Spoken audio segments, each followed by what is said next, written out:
coral. Okay. They have that sort of shape of a mushroom with a thick stalk and then a thicker head to them, and then arising from that head are the more typical octocoral polyps. So Chris was asking earlier, one of our ROV pilots, about the number of tentacles, and here you can see very, very clearly this has 8 tentacles. They're called pinnate because of those little side branches. So this is an octocoral. And this is an interesting octocoral because these, you can see how large the polyp is relative to the base. And that polyp can withdraw into that base. You see a number of smaller tentacles, smaller polyps below it. So this is what we would call a recent recruit. It has not been too long since the larva found this pebble to settle on and has started to grow. And one of the questions will be if that substrate is stable enough for this to grow to a much larger size, because they are capable of getting much larger, larger than a man's fist. And so if that isn't stable, then unfortunately it will tumble down the slope as it grows to a good size. You can also see those smaller bumps on the surface. This is a beautiful image. This is one of the octocorals that's referred to as dimorphic. They have much smaller reduced polyps that don't have tentacles that can be used to bring water into the colony, or that sometimes are specialized for reproduction. They would hold the sperm and eggs of the colony. Thank you.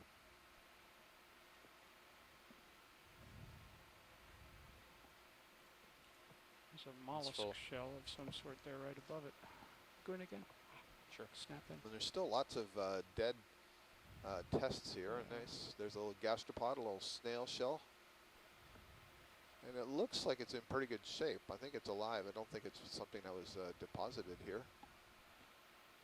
But I'm not seeing a movable siphon at the anterior end.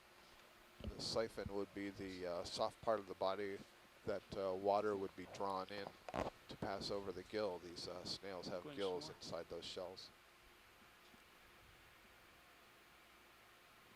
It would come out of that elongated part of the shell that you see in front. Thank you. No problem. Oh, that's the problem. I was tilted all the way down.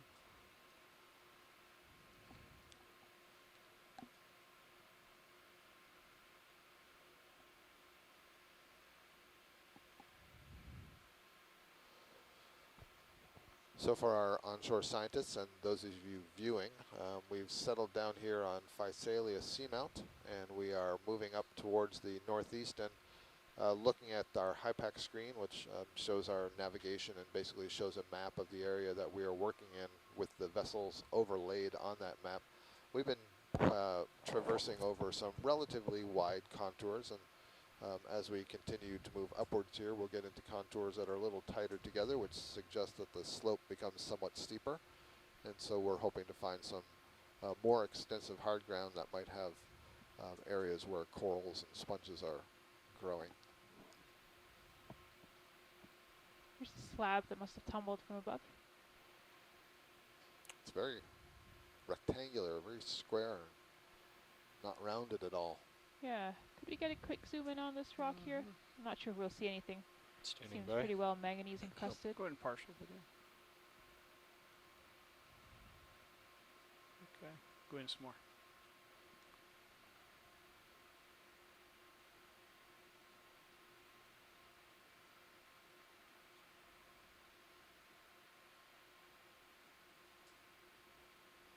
I guess you're hoping to find sometimes that rocks that have been broken away have been done it recent enough that you'll see a fresh inside of the rock. I guess on the sides, yeah. On top, not so much. I would hope on the sides, but it's hard to tell. It's probably also manganese covered. It's been here long enough that sponges have overgrown parts of it. Get full screen of it. Full wide. Okay. So is that something hiding in the shadow of the rock at the bottom, that white? Can't quite tell. Bottom right corner. Yeah, I don't know if that's something. I see what you mean, sticking off the edge there, just below the lasers. It's not hiding from us. Can you...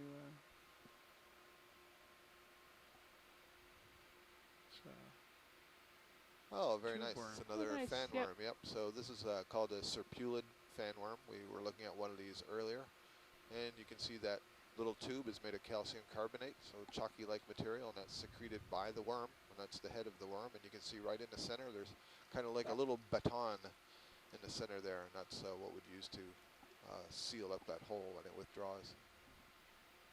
Very nice. So a fan worm.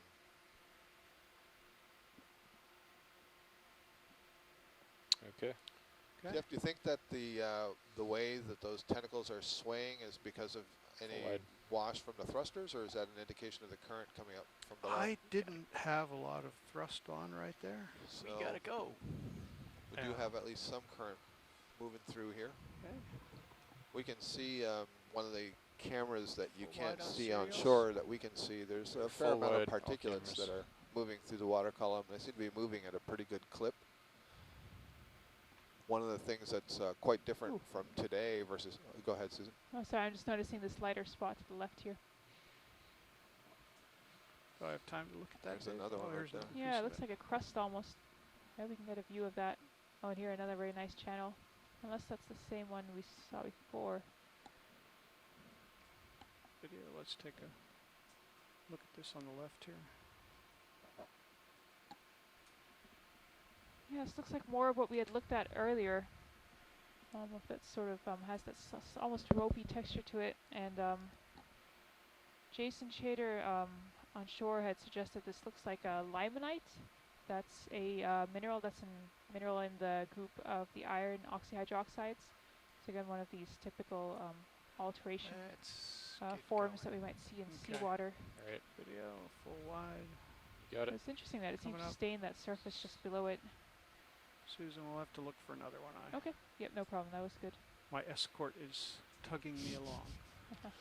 We always have to be mindful that there are two vehicles that are operating with each other, and so we need to always have the vehicles in quotes in sight of one another. So we use the Sirios camera sled as kind of the eye in the sky, and the pilot is always kind of watching this other screen to make sure that he is sort of centered up in that screen or a little bit ahead, and that's a good indication that he's not falling behind and is going to get tugged by the tether by the motion of the ship, and therefore the ROV Sirios, that camera sled. Okay. Good spot. Well, these slopes look almost vertical, it's hard to see. Yeah. And yet they can't be because the sediment is staying here. Right. That Sirius camera is really misleading. I'll take a little turn here towards the It's east, interesting, and you isn't can it? see the slope now. Oh, so it's a pretty good slope. That's the You slope know, it's we're not working up. 45 vertical, degrees. but Okay. yeah, that's a good slope.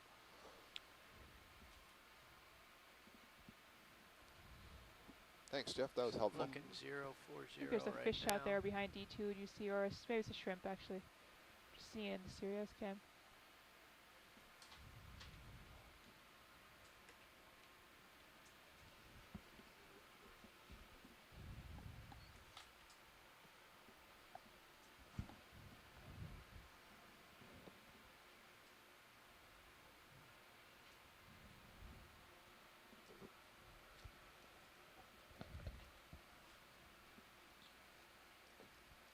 I'm going partial on this one. Hold that. That rock over on the right side there looks like something I would pick up on in stream beds, alternating gray and white.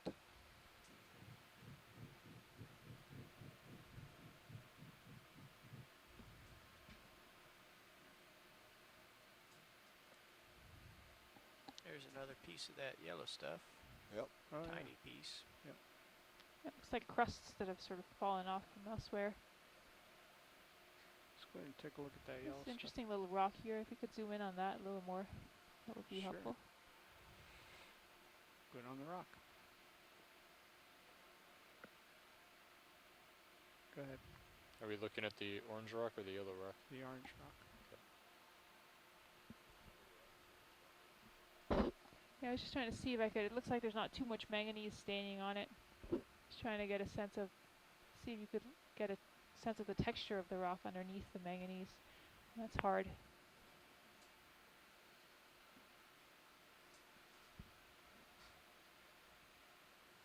Look at that little pyramid-shaped Yeah, thing little right pyramid shell there.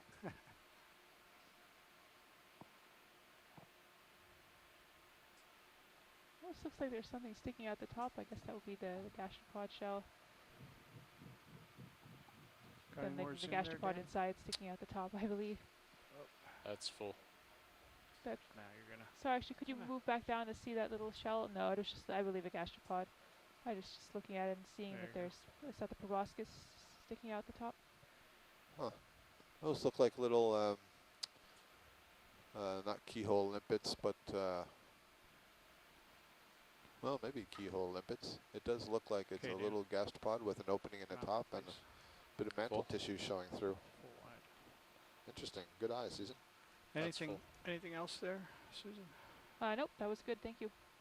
Up and to the right. Up and to the right. I go. So you'll come across a line in the sand. Okay. Are you saying I shouldn't cross it? No, just we may want to observe it or follow it up a little bit. Looks like it might just be a bit of a drainage channel or something. Sediment trail. I can see it coming up in the minute can. And some rockiness to the right of it as well.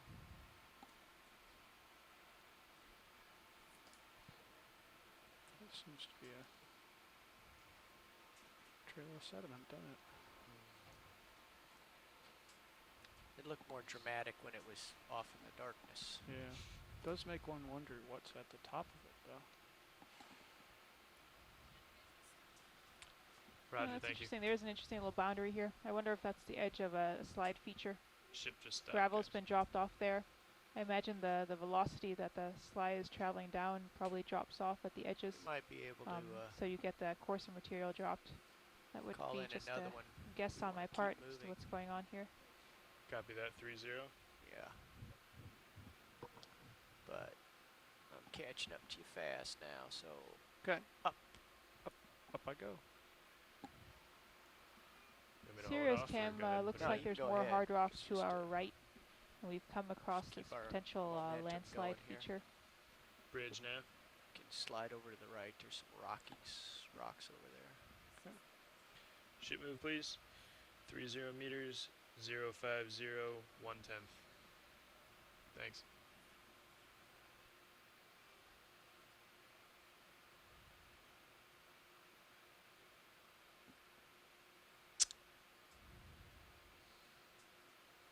There you go. And here we have some outcrop. Hard rock. All right. Nice little feature. See an anemone there on the side. Maybe Oh, some is corals this a on black top. coral, maybe?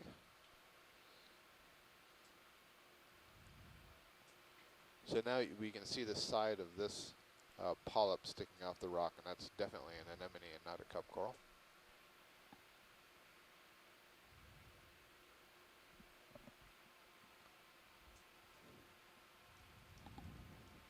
I know I'm not going to be given a long time to linger here, so All right, let's well, go in on that. Yeah, a quick zoom on that will be helpful. Looks like a Chrysogorgia from a distance, Just work your way left and up this thing I as believe you it go. is. Okay.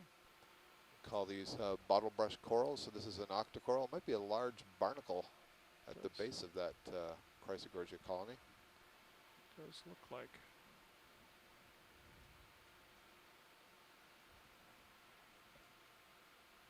Okay.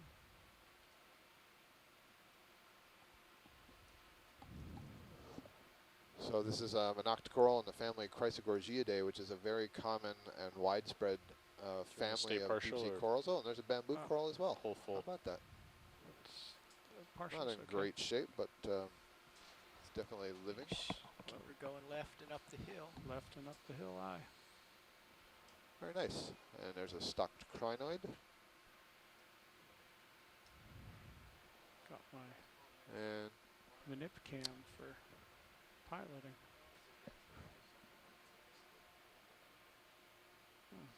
Yeah, it's nice. Yeah. Oh, a very nice glass sponge. If you can get a quick zoom of this, that would be useful. Okay. So you see there's a video, lot of let's start different the kinds of animals whole that have this morphology of getting themselves up and into the water column. So this is a unusual shaped sponge. and a little more. Glass sponge belongs to Hexact Annelida. And I believe I see some amphipods that are tucked away inside some of those little tube-like folds. Very nice.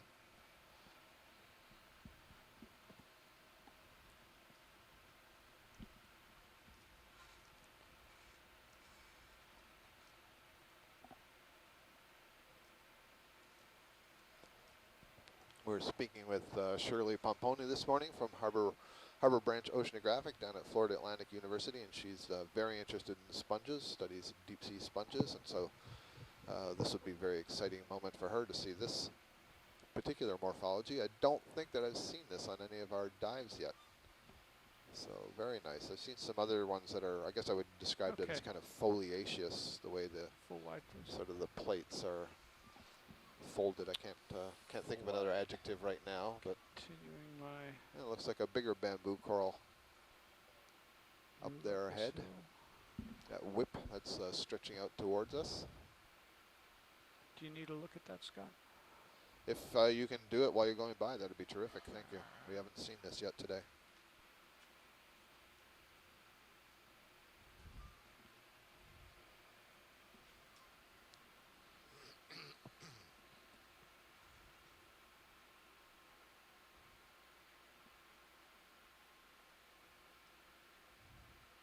Okay. Video. Partial. Hold. Thanks. Indeed, so this is another octocoral, bamboo coral of family Isididae, so called because when you look at their skeletons, they have a structure that alternates between darker spots made of protein and then white spots made of calcium carbonate, bone-like material. And so that altering pattern of black and white kind of resembles the bamboo plant. So we give it this common name of bamboo coral. And this one would probably be classified in the genus Lepidisis. You can see all of the polyps that are arising from the skeleton. So this is a colonial animal. And by colonial, what we mean is from the original larva that settled, the product of the egg, you'd have asexual reproduction to bud all of these separate individual zooids. Each of these zooids is capable of feeding using its ring of tentacles, but they're all connected to one another in a common tissue. So there is one mass of tissue that covers up that skeleton. And the skeleton itself is secreted by the tissue and the polyps. And it can get larger and larger as they grow. This one is probably a little bit more than a meter tall. And they can get they can get far larger than that as well. Nice image, thank you. Just ahead and Okay, video. to the left there seems to be an outcrop. You can see it in Sirius view. You see the lighter color I there? do see that. Just nip over there. I'm and see seeing what that. is. Yeah, I'm Coming looking up. at the Sirius camera now. There looks to be a white band or a lighter colored band. And So I think pushing ahead. what we had come up earlier, I've just been discussing a little on the chat room with a geologist on shore.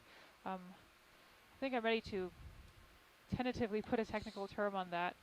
It does look to be a breccia, just had a very heterogeneous look. Seem to be sort of pillow fragments in a very altered matrix.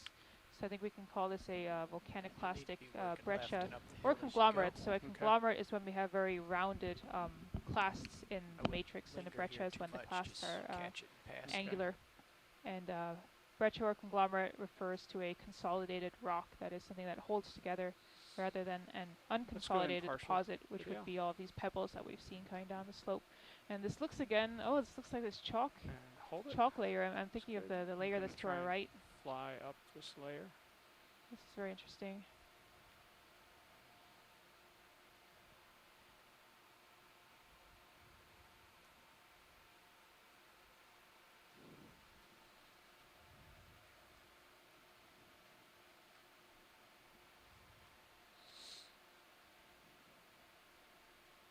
We had seen this previously on another seamount, a similar carbonate layer. Let me just check. I don't remember which one it was.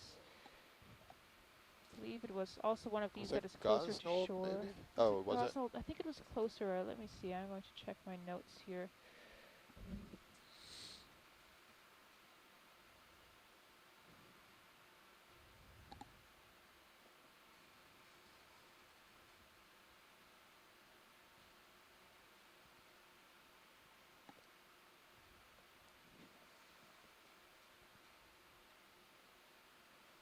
Okay, I'm out of it. Video. Full live. Oh, there it is.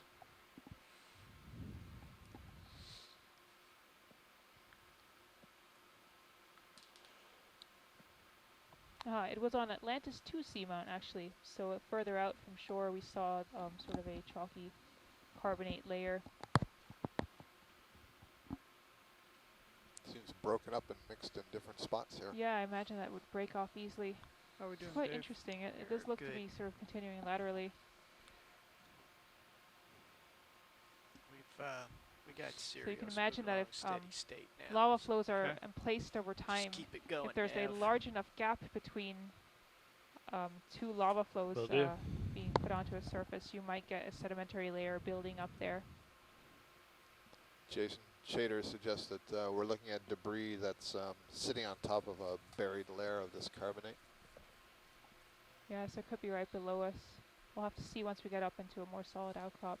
Susan, what would have laid down the carbonate layer? Well, I've been thinking about that. I guess I don't know the time scales of carbonate formation. I think that if there's enough productivity in the waters, you can get that building up fairly quickly. Maybe one of our shore-based scientists will correct me. So if there's enough time, these calcareous organisms in the water column, these plankton that form carbonate shells will rain down, and you'll get this sort of a carbonate layer building up. Does it need other layers over top to compress it, or would it form just on the seafloor?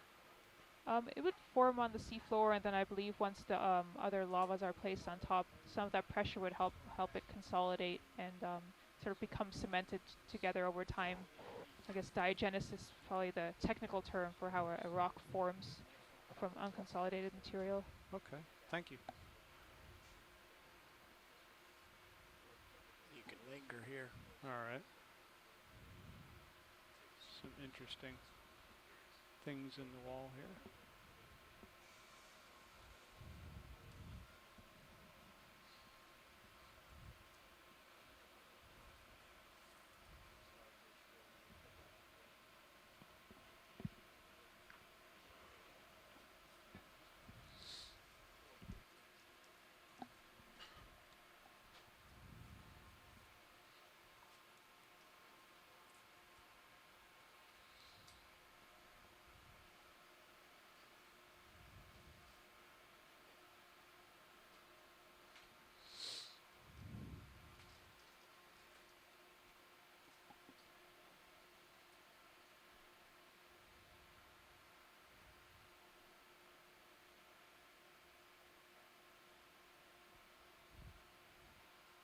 So I've just had a shout in our chat room of a pillow, and so I'm looking at here for the pillow lobes. I believe there was one that I had missed.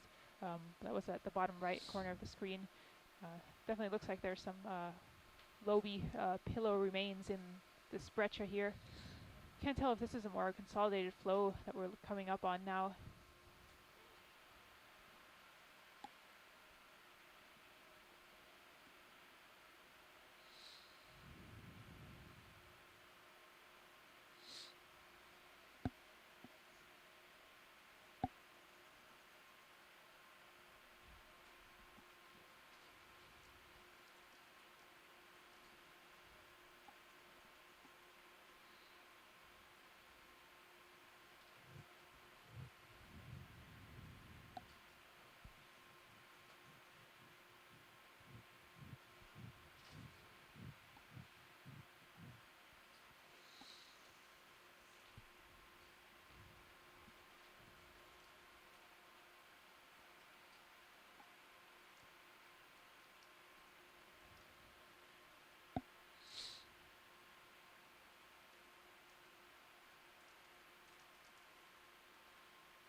Go ahead, Bridge. Can we add another 30? Same bearing, same speed. Roger, thanks. What's that right in the lasers there? Video. Oh, another sleep pen. Okay. Seen a few of those.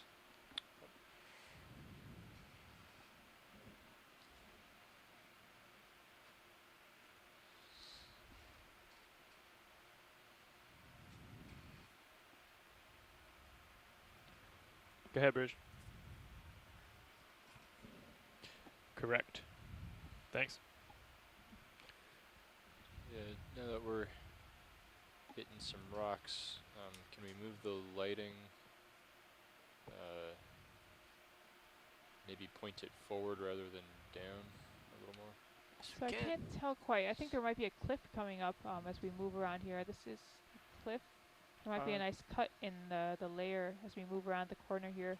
I am seeing some lava forms just here on the bottom left side of the screen. You see some of these platy layers that stick out. Again, the depth perception is very hard because we are just looking at a flat screen, and so sometimes it is a little bit hard to tell what the terrain is really like.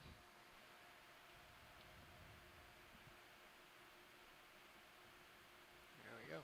That's much better. Thanks, Dave. It's interesting, and it really does look like a lava flow beneath, but above I think we're still seeing this volcaniclastic pillow breccia that we saw further down.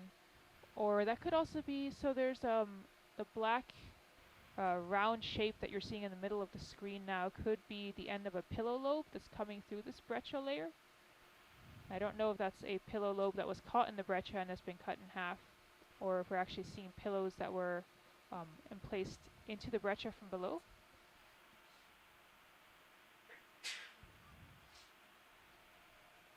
It's a sort of an interesting little spot here.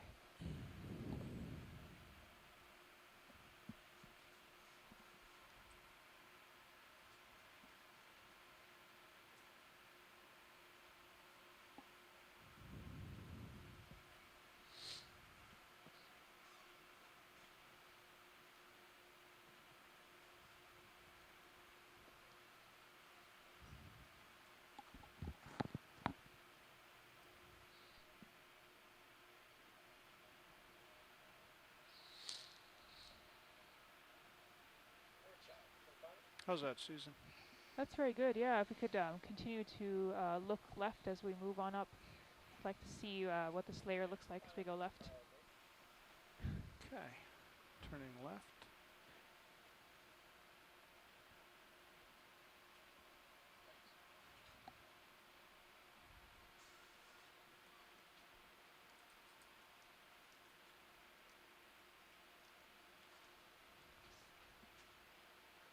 That is really interesting. It looked like that was just a really Okeanos. local zone of volcanism.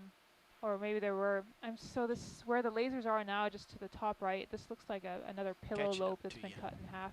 We can go and take a look at that. That would be nice. All right, let's go in partial, please. Copy that, Dave. A little more. Yeah, just Hold that. above us.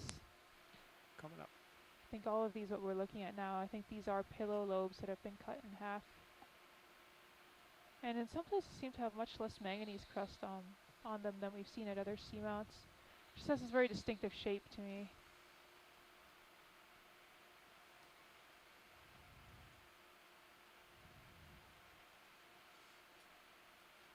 And you'll see the matrix between them. These the lobes that we're looking at now is this altered material, also sediment coming down. But from the outcrops that we saw earlier, I do think that this is sort of a volcaniclastic matrix. Okay, let's pull out a little bit. Okay, look at where that they was a come good zoom together. in there. That's where they come together right there. Can I hold that?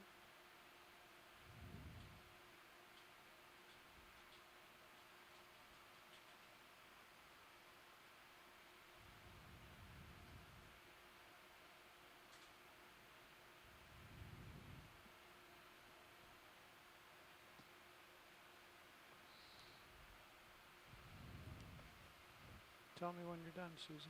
And that was good, actually. Thank you. Okay.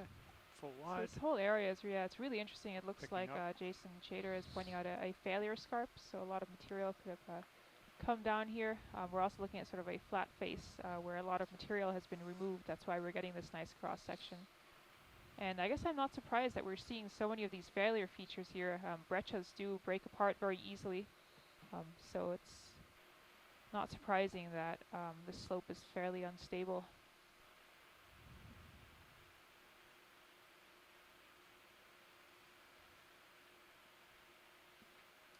This big black boulder to the right looks very round. Another lava feature. Again, it's so hard to tell what here is Oh, in nice. place and what has collected here Oh. on the flanks of the seamount. These boulders here are looking so large, There's some dramatic have a hard stuff to time your imagining left. them coming down. Much of what we see here must be in situ outcrop, but it's very hard to tell.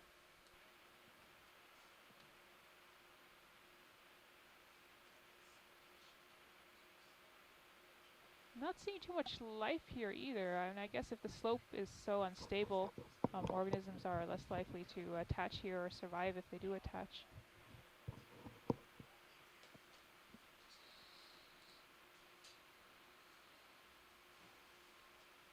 Well, coming up into what seems a little bit more consolidated.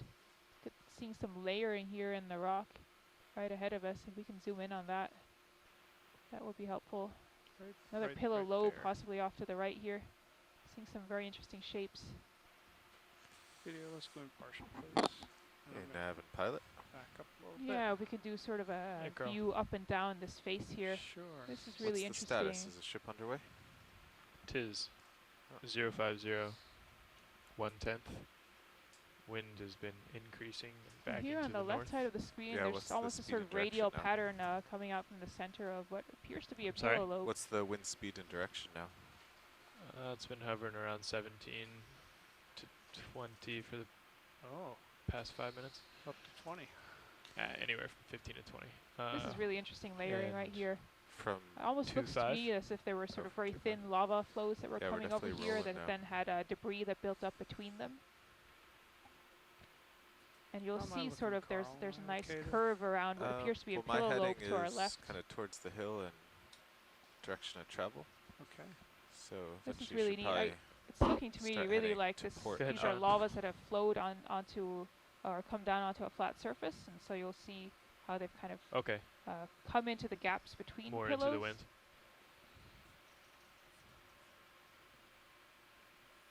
Anything you want to zoom in on in particular? Actually, I got too Here, many no, voices in I'm my- liking the overview that we're getting. Okay, I'm just sort of thinking aloud and trying to figure out what's going on here. Seeing some really interesting okay. layering. Yeah, if we could zoom out a little bit and maybe Swing it look around left. to like north. Sure, zoom out there. Oh, Yeah. there's one of those spiny cucumbers. Oh yes, let's look at that. That Ah. could be a Okay, Holothurian. well, once we're done with that move, you just want to go ahead and take care of that?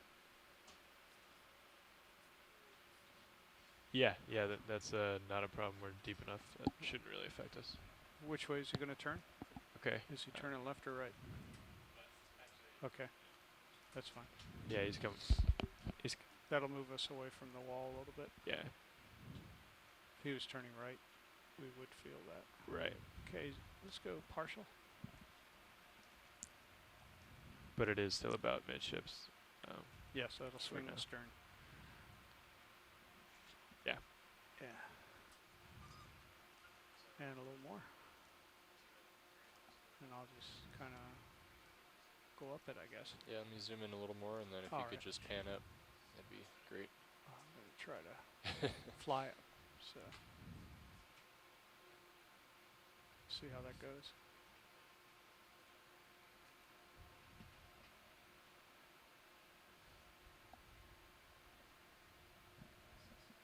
I think this is similar to what we saw on the other seamounts. This Holothurian, the sea cucumber.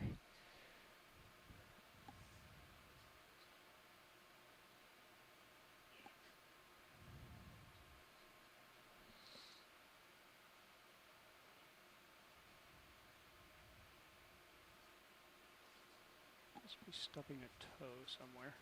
Yep, Come you out. are. Come Yeah, out, sure. please. Problem. That's full. Okay. Oh, is next. that a stalked crinoid above it? I believe it is. Wanna get the crinoid. Quickly, you can. Okay. Tilting up. There we go. Go ahead, bridge. Roger that. Sounds good.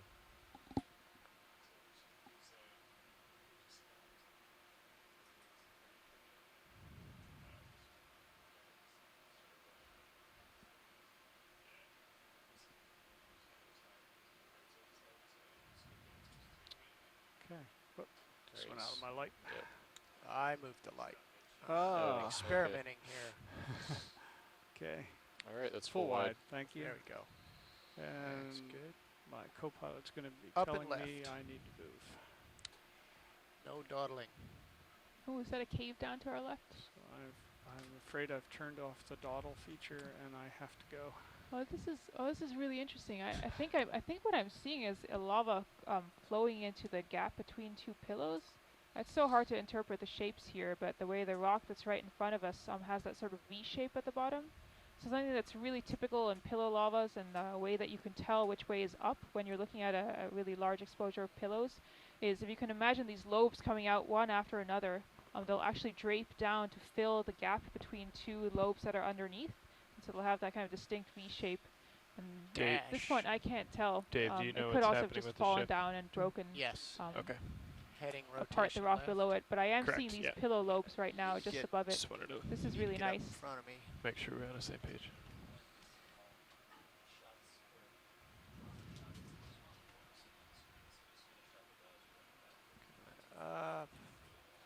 Could we get the lasers turned on, please? They are on. Oh, they are. Okay. Okay. I'm pretty high up because I'm Okay. moving a little fast Alright. here to get out ahead again. That's fine. Thanks. And a little bit leftward. This is some interesting geology here, but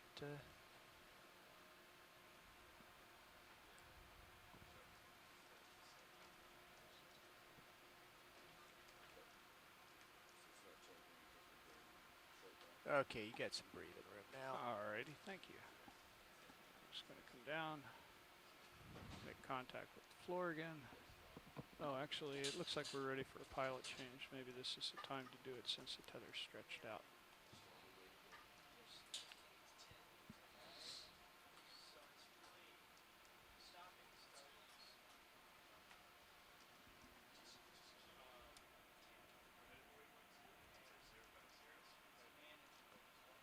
Or maybe I'm just going to sit here through lunch.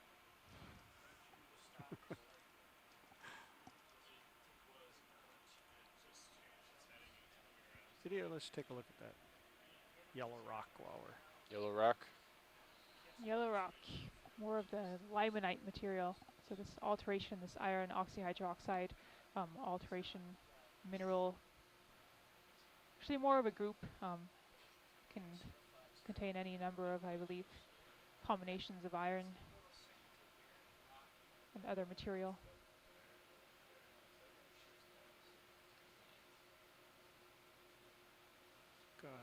Go on in.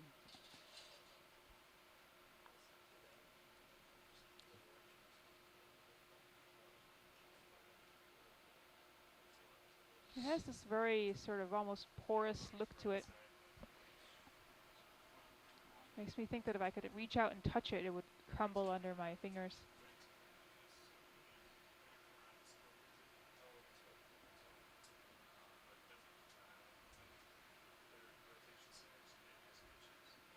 Okay, let's go wide. And this whole slope here looks so unstable. I have to wonder what the landslide potential is here. Full wide.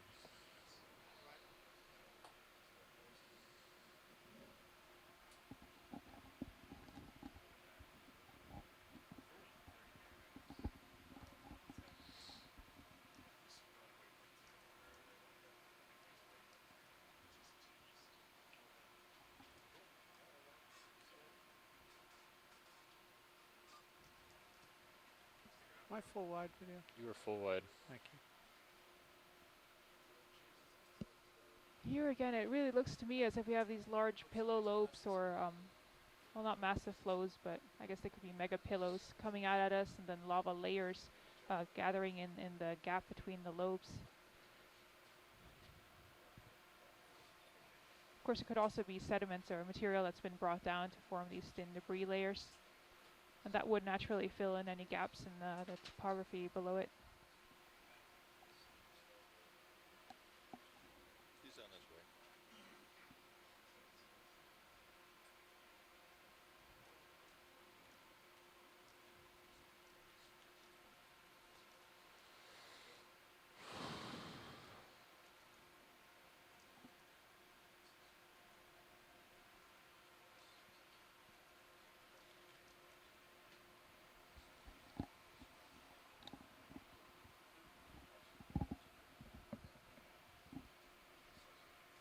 So Sean, I don't know.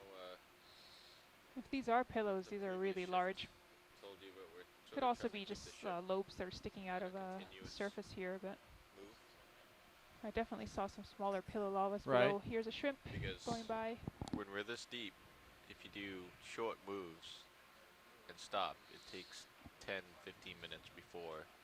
Could we look left a Sirius little bit even at this starts to rock move. that's just on the left side of the screen? Okay. So it doesn't really make sense. We'll get nowhere if we do Seeing some interesting sort of lava textures in move, there. stop, Way it move, almost stop. looks So Okay. we're sort of That ropey stuff sort of there. roped, yeah. continuing Pulled on a like a sort of 0.1 meter taffy. move, but in 30 Video meter partial. chunks, so that we can evaluate what's ahead of us. So you still want to do 30 meters, but you want to... Just as one ends, put in the next one. Okay. Before it ends, so that the ship just keeps moving, right? Yes, Yeah. exactly. Roger that. Yeah, looks like we have 75 yards to waypoint 2, so... Okay. Ish.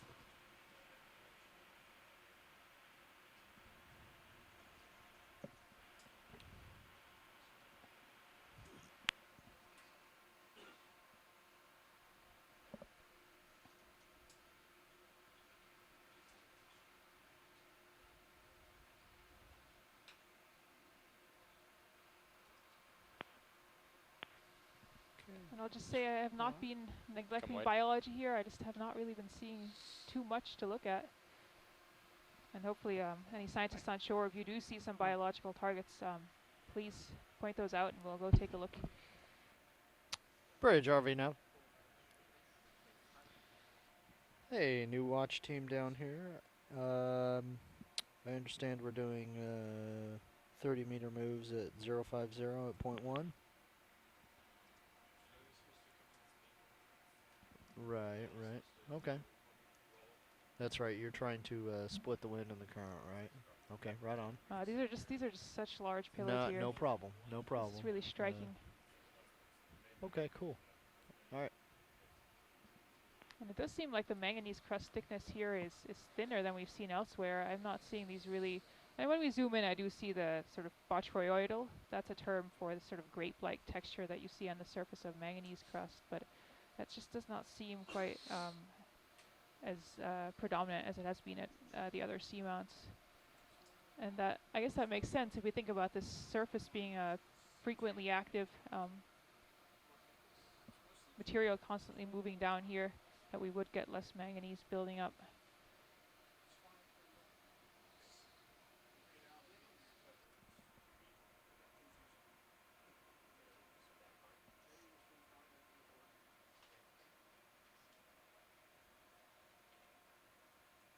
I'm going to do a video change.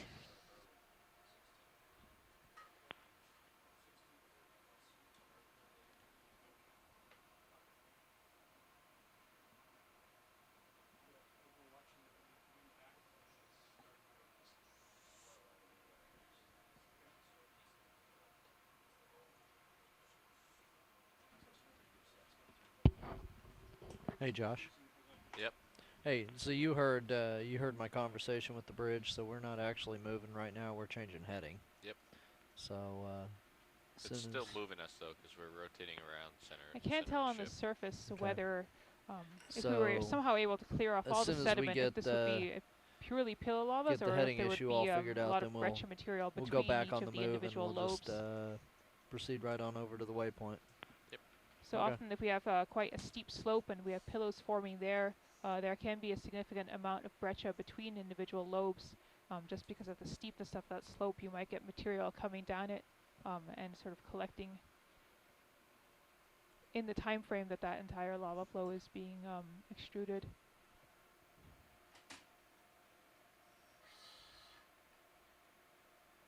A lot of current on their port beam.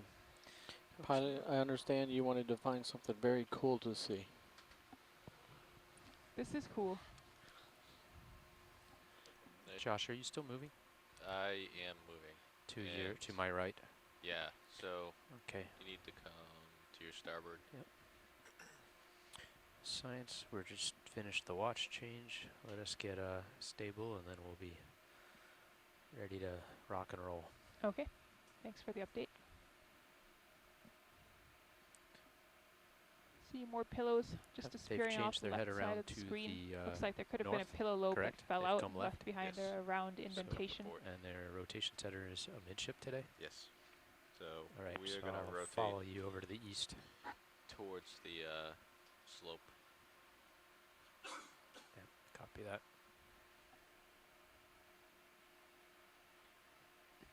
Some smaller pillow lavas. There's a fish. Ah, fish. And I will Where is briefly the look fish? at it as I Yes, am about to go up the slope. definitely. We need to keep Until my our fish co-pilot scientists happy.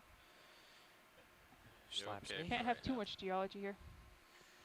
So Get a zoom on that fish. Coming right towards the bottom of the frame, Peter, we are already please. getting Ah, there. there we go. There we have a fish.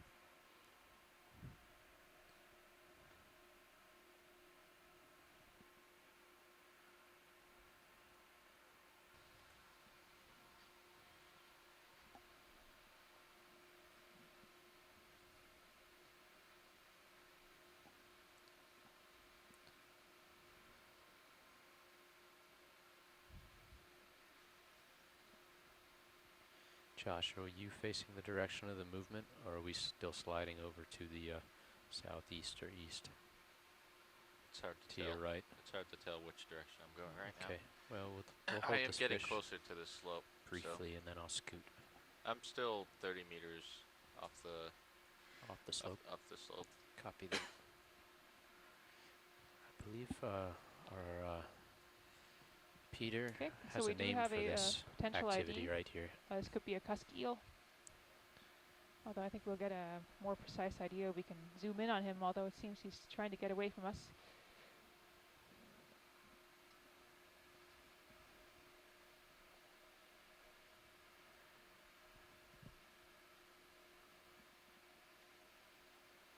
You can try it, Roland. I'm going to try to About- hold you there. Trying to estimate the length of the fish. 20 centimeters. Those two lasers are 10 centimeters apart.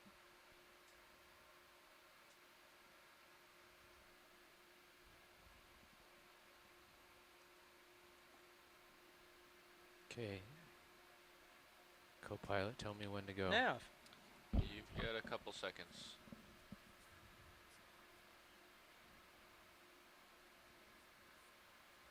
Yeah, roger that. No worries. Let it drift off. I have to go catch up with Sirius.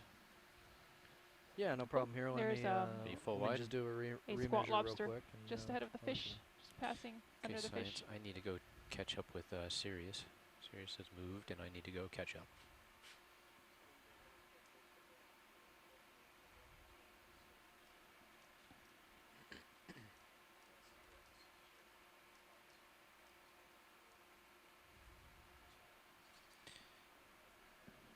How's your tether? Am I pulling you? I'm just trying to walk Bridge it over ROV without. nav. Yeah, No, you're let's, not pulling me. the move for the Q is Okay, going to be Coming right again, I 30 believe. meters, We're bearing slightly higher than we were earlier when we saw that 020 fish. at Stopped point 1. crinoid. Floating by, can't stop. So Nav, Keep moving. This is really just really interesting terrain. We'd You like- see no, in the center of the screen do now we- the way Bridge there's sort nav, of a rounded standby. surface with these layers of altered so material. do we want to go straight Pillow up the lobe slope? sticking out here on the Or do we bottom wanna left of the screen now that we're moving over that nice Head rounded directly cut. towards waypoint 2. What's the strike of the slope, From my Josh? understanding, we were trying to achieve waypoint 2, so I was trying to get Sirius over This that. is interesting Right here, now a it little bit looks of like that looks like a little bit of a right collapse around feature in the middle of that 050. lobe. Everything is just so Yeah, if you broken want up to here, shift a direction a and little there's so bit. much sediment Can too you that keep that your view, in Josh? some I'm ways is working a on bit getting over there, but misleading, in the meantime, I think there is I some was just pressure mapping the between slope these of the lobes. summer. yeah, copy. Coming back. Thank you. I'm gonna walk it over. So we made a ship's heading change, and Sirius has shifted a bit, so I am catching up. In the meantime, I'll try to keep a good Seeing view of this the really bottom distinct as we sort of scan spallation along. pattern on the ends of the There's a the edges of starfish those we just lobes. passed, bottom screen. There's a couple. There's a sponge. There's another starfish. I'm sorry, Chris Mall. We have to keep trucking. Yeah, we saw that guy earlier. It's very cool. He's got an open mouth-ish thing on the top. Osculum. There's Osculate. a coral. Yeah, bamboo that looks like coral. the same one that we did see earlier. This might be Yeah. that sponge. I think you're centered It's up got kind of here. a ruffled Okay. appearance to it. It's very So what do interesting. you think we should do there, Josh? Well, Well, the slope is looking like it's at 040050. Okay. Let's go straight Well, here up I'm the gonna hill. use the Yeah, I'm gonna use the cursor on high pack while Sorry, we too talk. much stuff in my ear. So. We're I don't- somewhere in here. That was co-pilot talk. We're not Okay, rolling. like we're Over jumping here? around a lot. So Yeah. you got to sort of look towards the center of that Okay. motion. Okay. Well, that looks like it's 020030 something to that Well, effect to the waypoint. Yeah. Yeah, let's just go up the hill. So Or- let's do 040. So that'll put us. Okay, rolling. Okay, yeah, that takes us in that direction. We'll be pretty close. That is So. odd. What is that at the base of that rock? A sponge, Bridge maybe? RV It's a now. sponge, but what's on it? I'm not sure. Rolly, when you're ready, go in. All right, so Pardon me. yeah, that ship We move don't that I have told you video about. at Let's the I think let's it's like go a 040. tube-like sponge that has some Yeah. extensions from Go it. I tight. think that's what we're looking at. 30 meters, point 1. How's this heading treating you? You feeling Yes, all right? indeed. It's exactly Oh, what really? it is. Okay, This is good. a glass sponge. Good. You're kind of looking down into a tube. There's some amphipods swimming around. Cool. The upper part of that sponge, where it's more brown, Yeah. is And is just so dead. you know, we want once we and get the lower moving, white we want parts are to living. This looks kind of like that ruffled sort of we glass want to sponge keep that the we've ship been moving. passing. So That looks like a before stock, we come but this to one the end, I'm gonna want to seems to be somewhat squatter. continue the move. Oh, nice view. Yeah, yeah. That way we Partial. can give I've lost my additional, toe hold rolling. And let it additional go by direction. and reposition. Okay. All right. Thank you. Will you take my camera, Mr. Josh? You got it. All right. We just come to a halt stop here, and then we can come a little too close. The lights got dim.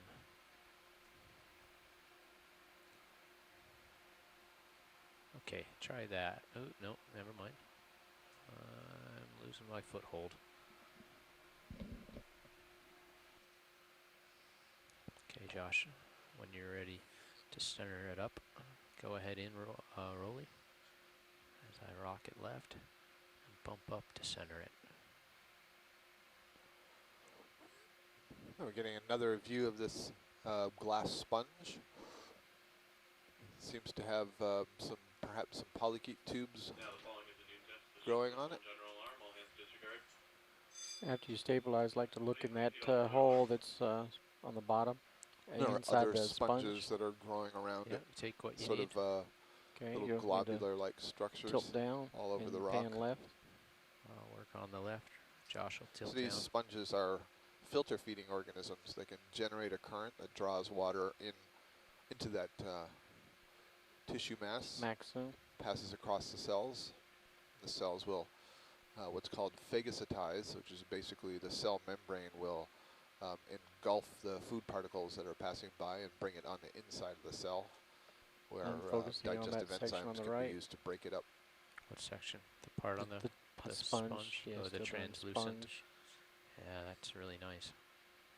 So you can see through the sponge here the architecture, which is And if you want to just built from tilt up a little bit. siliceous spicules. and These go are to the top. glass, basically little glass Go ahead, rods, Josh. needles. And in these glass sponges, that, those Rolly? Tilt needles up. are Tilt up arranged in Top. a pattern, kind of like a little jack. So there's 6 rays that are extending from a central point.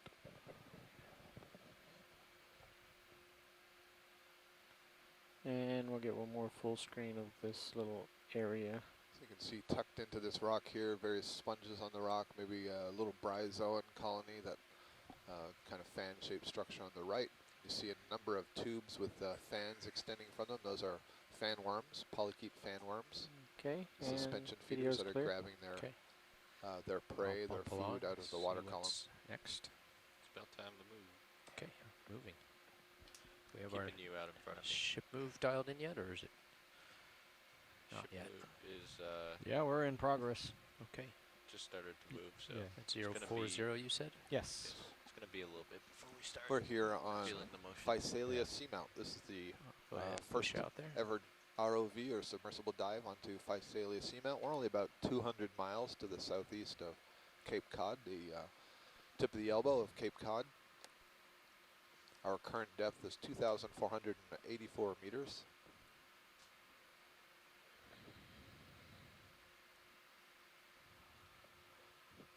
Just over 2.4 kilometers depth.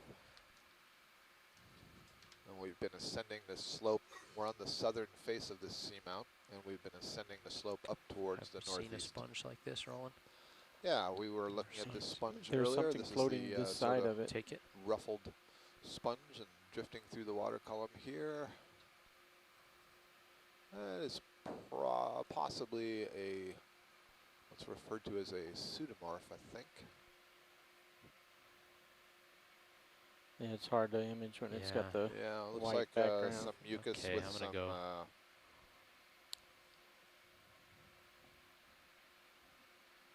some squid ink Is bound that- up in it, possibly. What is that Urchin? white? Is that an urchin of some sort? Yep. Do we want to look at him closely?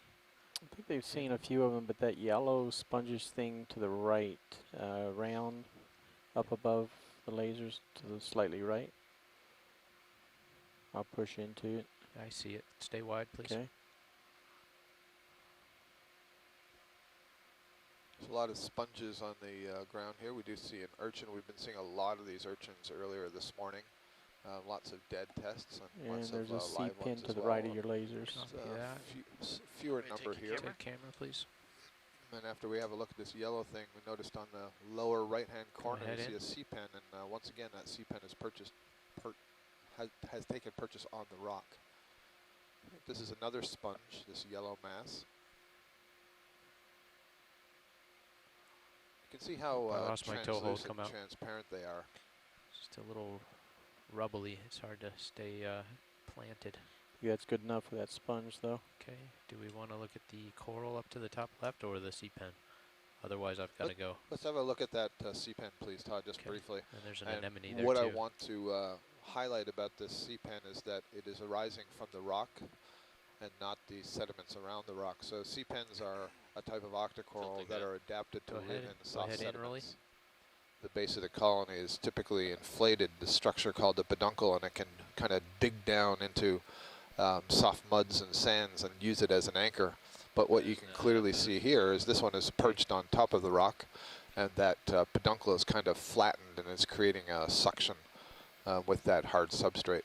So this is what we would refer to as a rock pen, and it's only in the last couple of years that rock pens have been identified and begun to be described. So this is a relatively new phenomenon, something that we were able to better understand once we had video cameras on the bottom and could see that this is the way they're organized, because you know, from what we see in Pull shallow out, water pull out. and the ones we collect in the deep sea Tilt often down. come in nets, and we don't know exactly how they're arranged. So the discovery of these rock pens was a little bit surprising. This is Nice a orange color. sea anemone that we see in the lower corner here. It's another cnidarian, so the sea pen we were just looking at belonged to the cnidaria and the subclass Octocoralia. This is a member of the Hexacoralia and the order Actiniaria, the true sea anemones. So it's this one large polyp with a ring of Josh, you tentacles got that 30 surrounds the degrees mouth. The mouth is down in the Unless bottom of you're that little crater-shaped Worried that structure. we're moving too fast. Very nice images. Well, Okay. I don't know. Is that Looks like something I should be worried about? Maybe a collection That of is the slope. I pteropod don't shells that have settled on see the that bottom that's there, that involved white in any sort. mass. Okay. When you're ready, Rolly. Okay. Then I will give you more leash. Okay, I will push out.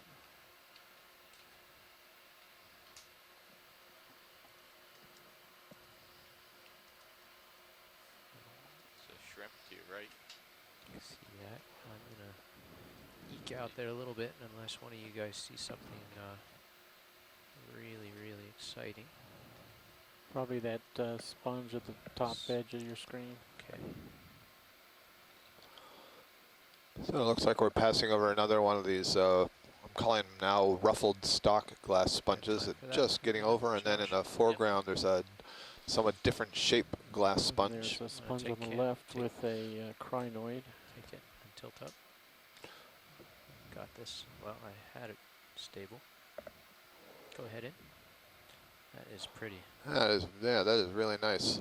This looks like what we call a euplectellid type sponge. They typically form these little vase-shaped structures, but this one is a branched vase-shaped structure, so it's kind of tubular, and you can see the sort of the large openings, and what look like the spines that are coming out towards you are part of these 6-rayed spicules that I was telling you about earlier. It's all constructed of silica, so the sponges are able to produce these silica rods. Yeah, I got it.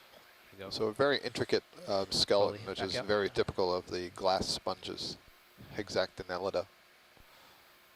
Try to see this crinoid on this other sponge. Just stand by while I get stable, and then I'll scoot.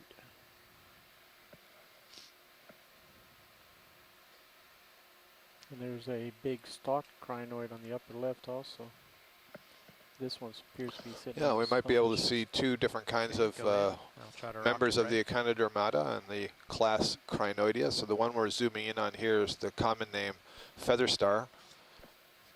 This is a type of crinoid. It's related to the sea stars and the brittle stars. But you see those little white structures that look like hooks. Those are called pinnules. It's using those to hang on to that sponge. They're kind of like little legs. There's a beautiful view of it. And then arising from that is a structure called the calyx. That's where most of the organs are housed, and the mouth is on the upper side of that, in the middle of all those arms that come together.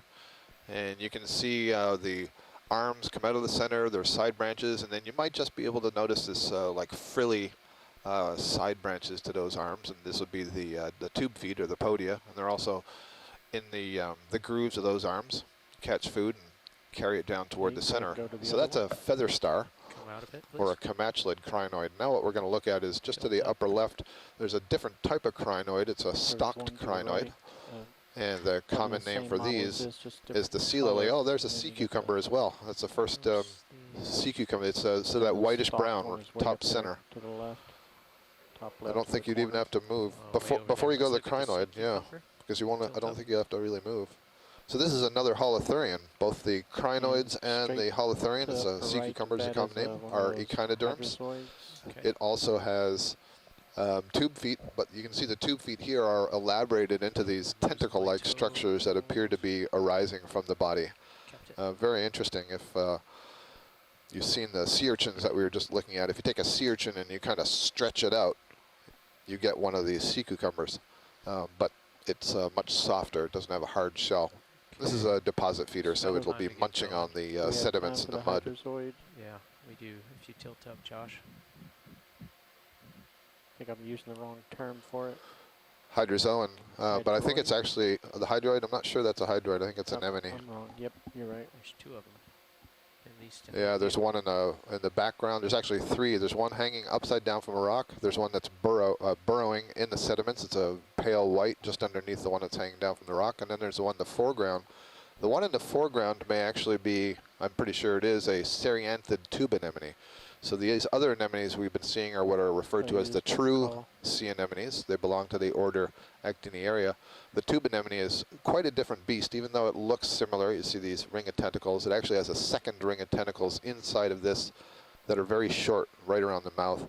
And these guys are able to build a tube of their own that's very flexible, that they fire certain structures out of their skin cells to bind up mucus and mud to form this kind of felt-like tube. So we'll see it later. We never got to the stalked crinoid, but it was called a sea lily. It's just going off the screen in the lower left.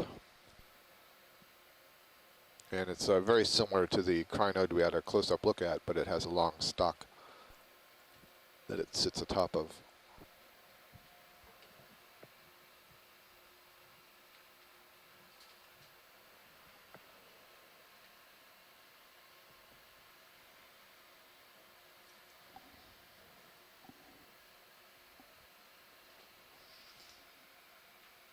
Looks like a squat lobster, bright orange squat lobster down here. Squat lobster. I know, I just got to keep pushing out. Josh is starting to get a little close to the slope here. I need to push on. Well, so it looks like HD 1 and 2 have nearly the same image, if you guys want to. Looks like we have some nice cross-section of some rocks here that are of a different, slightly different staining color than I've been seeing earlier, maybe some different layers, some we'll wait for our geologist to chime in. There's a rather large sort of vase sponge that we see below us. This is another glass sponge. We've seen several different morphologies and likely species of glass sponge today. We can get a view of the layering there as well. Yeah. Even more so than the sponge. I'll bring the sponge back into view and then I'll have to keep pushing along. Looks like a couple of hitchhikers on the inside of that sponge. And again, you can see kind of transparent through it. Almost looks like a netting or a fabric. And you're basically looking at the architecture of the skeleton that the cells are draped on in this sponge.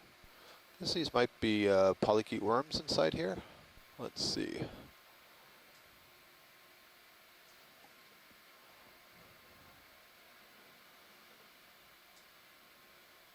Oh, they look like little gastropods, maybe. Okay, rolling. I wonder if it could be Aplacophorans again. That's a really nice view in that sponge. I'm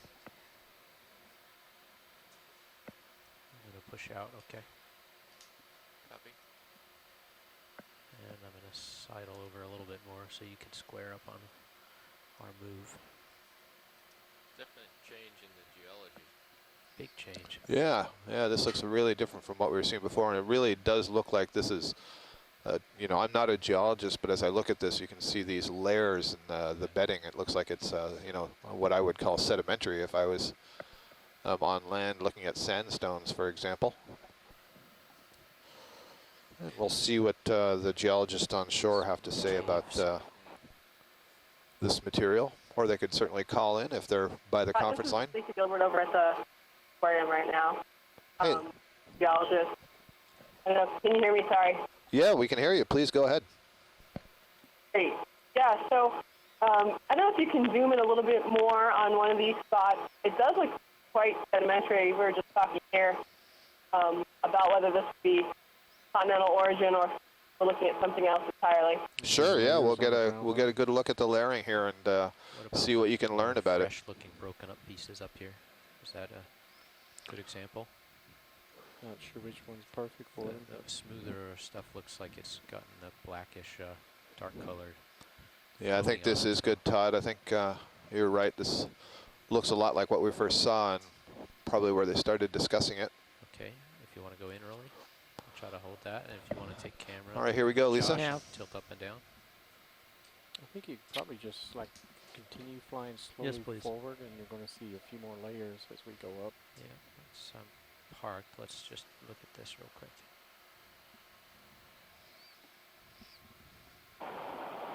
It does look like a lot of the crust, manganese, other crust on those layers of hard any scale of what we're looking at. It looks much more sedimentary than flows. Just so you know, your mic is sort of kicking in and out. Don't know if you can adjust that at all on your end. Your mic is coming and going. Yeah, at least it sounds a little bit like a speakerphone where every time you hesitate talking, it turns itself off.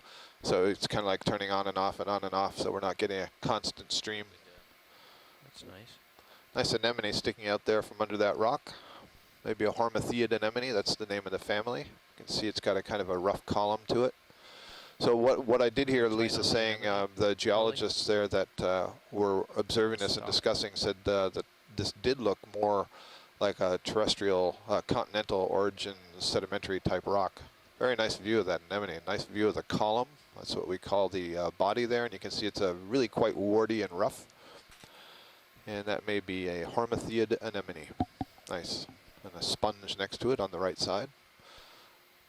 Okay. We still have time. What else? Maybe if I float up and just scan along at a partial zoom of the layering, I think that's like you said. good. Just picked up a little bit. This is Lisa here again. I'll try to talk to you. So as we go up further, just keep an eye out for any contact with lava as we go. So where these layers contact the lava, that's what you're interested in? You're at a partial, right, Roland? Correct. That's right. Yeah, just keep an eye out if we do see a change as we're going up along the dive. Just pause and get a look at that. Okay, we will do that. So we're on the lookout if we see any of these what appear to be layered rock where it comes in contact with the more smooth lobate or lava type rock. Then we want to check that out and see if we can see that there's a clear change from one layer to another. Yeah, this I wonder, is this is that red thing? Oh, I guess there's two rock sea pens here. Look at that. That is really interesting. And there's also something red that looks different, just lower left of that sea pen. Yeah, so the sea pen on the left was kind of curled away from us, and the sea pen on the right is curled towards us. Okay, Josh, you got the camera? Stand by. But they're all of these are on rocks, so definitely rock pens. Okay, tilt up to it and zoom in on this. Hey, Scott, just below that nice view of the sea pen, looks like there's a little fish in there. Yeah, okay, we're going to have a look. So we also saw something moving around down there. That's a shrimp. Crab. Let's look. Go ahead in on it and tilt down just a touch, Josh. To the left of the laser? We see a shrimp or a lobster that's in the hole. Yeah, it's just climbing out right now. Rocking it left. It's a shrimp in there. Yep. Trying to. It's not a shrimp that I recognize from earlier views. It does look like a little Caridian shrimp of some kind. Can you bump up? Thanks. I don't know what. Steady. Ooh, nice eyeball. Look at that. It's like a little. And his little claw in the front. Yeah, you can see his little cheliped claw out in front. There should be a couple of those. Really long, slender legs. Can just make out the little hair follicles on those little antennae-looking things. The two on the top. You'd have to probably look at it in post for you guys to see it. These shrimp have two pair of antennae that arise just by the eyes, and you can kind of see just under those antennae, they look like these flat plates. Those are scales that are coming off of the base of the antennae. Come out a little. There's a great view, side view of this anemone. So I'd said earlier, this is not anemone, I'm sorry, a sea pen. This sea pen, normally that inflated base called the peduncle is stuck into the soft muds and is used to sort of dig down an anchor, and it has a central skeleton. You can see that skeleton, that rod coming right through that peduncle into the center, and you can kind of see a darker pink ring around the rod, and that's where the peduncle has kind of been suction cupped onto this rock in order to hold itself in place. So a fantastic view. So that peduncle, and then going up with that rod into the body, the stalk, that's all one polyp or one zooid, if you want. It's essentially the founding member of this colony. So the original larva that settled grew into this thing, and then all the other zooids or polyps that you see coming off of it that have those rings of tentacles, those are all budding off of that original polyp, and those are all the feeding structures. A beautiful view. There's also a snail. I see a snail crawling up at the top. Little white snail is on the rock, top slightly to the left, and I could see the siphon on this snail extended. So this is a gastropod, just like your common snails that you see in freshwater or even sometimes crawling around in your garden. And the siphon is a part of the body that's extended to generate a current and essentially inhale water. So it brings a water flow in. There you go. You can see that siphon almost like a little tentacle, a little hose waving back and forth at the front end of the body. And just below that, it may be hard to see, but just below it, sticking off to the right, is one of the tentacles, sensory tentacles of the snail. And it has a muscular foot that it uses to crawl over the bottom. So this snail can control that hose-like siphon with muscles, move it back and forth, draws water in. The water would go over the gills that are on the inside of that shell. But there's also a little structure just in front of that gill that can sample the water as it's coming in, detect the chemicals that are in the water, and stop the flow of fluid over the gills if necessary. Also detect possible prey items. Bob Carney from Louisiana State University, who's joining us in our instant messaging room, notes that the shell of that gastropod seemed transparent. It looked like we could see through it and see some of the internal organs. Much of the glands that are associated with digestion, producing Time to the stop here, Josh. the enzymes for breaking up the food are housed up inside that shell. I was Pretty just safe settling in in for this sponge. In the Rolly. sonar. Does this look of interest? Go ahead, take camera control. I'm just gonna. So we've it kind of steady, lost look those down, those take a layers, but we'll Is look that a to see white if we sea see them star again. to the left of that black A line? really It is, interesting good eye, huh? sponge. It's an interesting sponge. Wow, this Wow. is really different from any of the sponges that we have seen.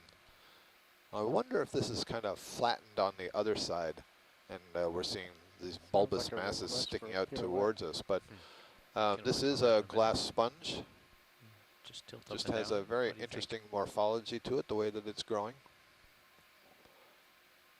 And I honestly couldn't tell you if this is See the a base? genetic Yeah. thing about the way that it grows, or if this has something to do with the way that the current is moving across it as it grows and causes it to take on these interesting shapes. You know, it almost looks like that ruffly sponge that we were seeing earlier that was a stalk, except it's gotten much bigger, and so it's gotten sort of ruffles upon ruffles and created that If I'm going to knobby pirouette, I need to get moving. appearance. There's another one. Yep. So I think that's the roughly one, possibly a younger stage of this larger form Can that you we're have the seeing. camera, please. Actually, probably more interesting is that white object on the left, You've got the camera. that rock. Okay. Are you full wide, Roland? Nope. Thank you.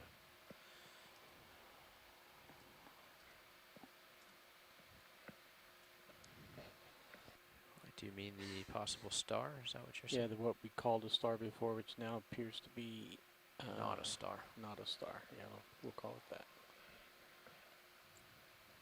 Maybe a very large snail. Relative RV now. to the ones we've been seeing. Stand by. It's okay to keep it going. Josh, what do you think? Sure. Go ahead in early. Where are we heading after waypoint 2? Well, that was the.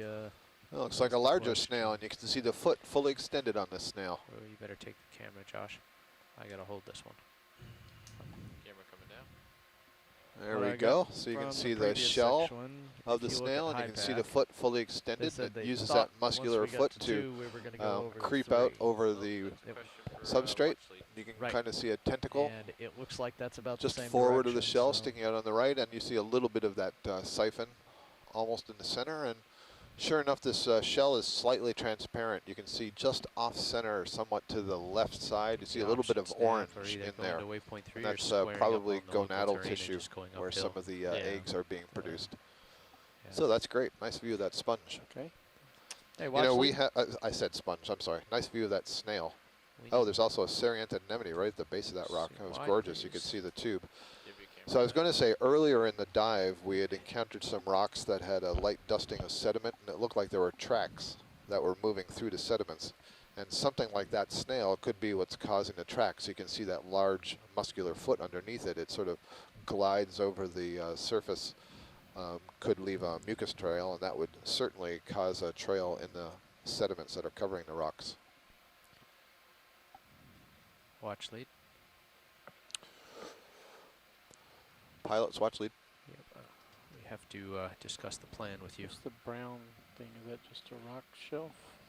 To the so right of this? we are currently at waypoint 2.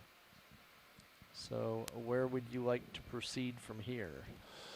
Would you mind just going a little bit wider on the overall Oh, view on the high pack? Thank of you. course.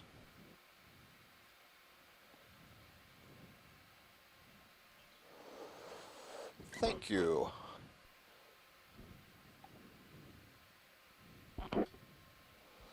Okay, so ultimately, you know, we're going to sort of be headed, let's see, I'm looking, you know, on one of those grid lines, the one that's between where we are Shot and a little, waypoint Josh. 3. That Give takes yourself us some all the time. way to the top of this ridge. We're kind of headed our way up there. Yeah, that line where the, yeah, go ahead. Like so?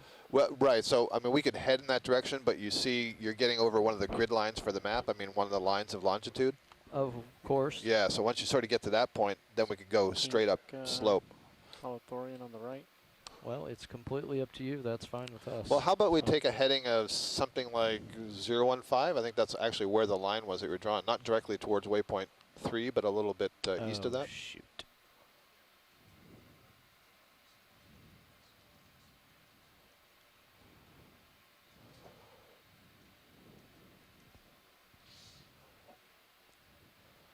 Yeah, so let's take a head. The Yeah, sea something spider, like that. bottom left Yeah, of the that looks screen. really good There there, was a Sean. sea spider. Okay, so like you want that. to travel this direction. Yep. Yep. Okay. Terrific. Thank you. Roger that. Is that okay with the way the vessel's been moving?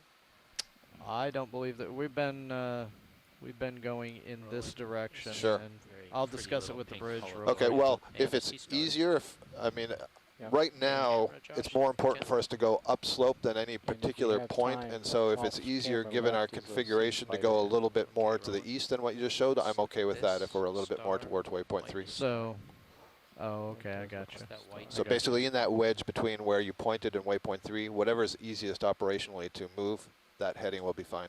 Okay. hold that camera Well, I angle, believe we'll stay probably be steady. okay for a 015. Thank you. Roger that. Bridge RV now. All right, so were you listening All right, so to we're our looking at discussion the there? arms of a sea star that's tucked Okay, is underneath that, a rock, is that a and convenient as I was direction for talking the ship to go based on navigation there, I heading noticed and wind and a current and all that? different sort of sea cucumber, I believe. All right, just A a second. lassipodid The, holothurian. sea Both of those are So, members of the how Echinoderms. far There we would go. you gentlemen like to move There's at our a sea time? cucumber. There's a nice You view wanna, of this You one. want to keep smooth moves? You can see the sort Okay, of so fat, 30 stubby at a little shot, and quotes we'll just keep it legs going. that are extending on Sounds good. the bottom there. Those Those are, are modified podia. We're And going to as go we're moving 015, towards the right, the so camera we're gonna, moving towards the right, we're actually getting we're to gonna the go uphill. anterior end of the sea cucumber. So right now we're looking at the posterior end. It's actually And eating as we plants. move, we see, Bridge yes, I RV know. nav, As we move ship towards the right, move, you can bearing see the modified 015, podia at the anterior 30 end meters, actually have 0.1. little frilly extensions from the podia. And these are And podia we'll that do are the same modified to thing, do the feeding. whereas, we And just so what wanna you keep see the is ship it extends kind of moving, like a as hand smoothly or a as fist possible, so we'd into rather the not sediments. stop It and grabs start unless, some sediments, and then it unless extends science that calls us to, modified stop to podium look- towards look at its something. mouth, and kind of like licking off your fingers, putting your whole hand in the mouth, and by that way it gets sediment. So here you see one of those What do you think, modified Josh? podia lifting up. Yep. I Yeah. don't actually see any sediments underneath it, but that's what it could Hold on a use to second. sort of grab onto this material. The animal is actually transparent, so you can see the intestine quite nicely through the wall, and it appears here as a kind of brownish beige tube, 2 sets of tubes. The intestine's actually kind of coiled up in there. Yeah, And Bridge it's just RV nav, why don't you packed go ahead with and put it in these for sediment 200 grains, and you can 200 see meters. how whitish the sediment grains here are on the bottom. Can And you so give when us, it gets packed into can the you give gut, us, that's the distance appearance that every it has. 50? The other thing you see is that there's Roger a that, sail thank you.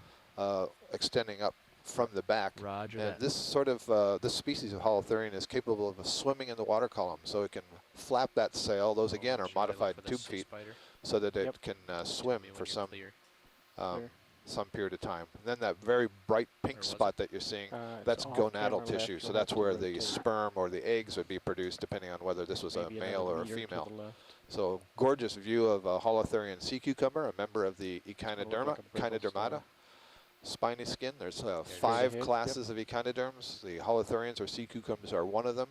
The sea stars or the starfish, the ophiuroids or the brittle stars, the crinoids, the sea feathers, and the echinoids, the sea urchins. And we've seen them all today here on Okay, Physalia starting. Seamount. I'll rocket left as Josh tilts up.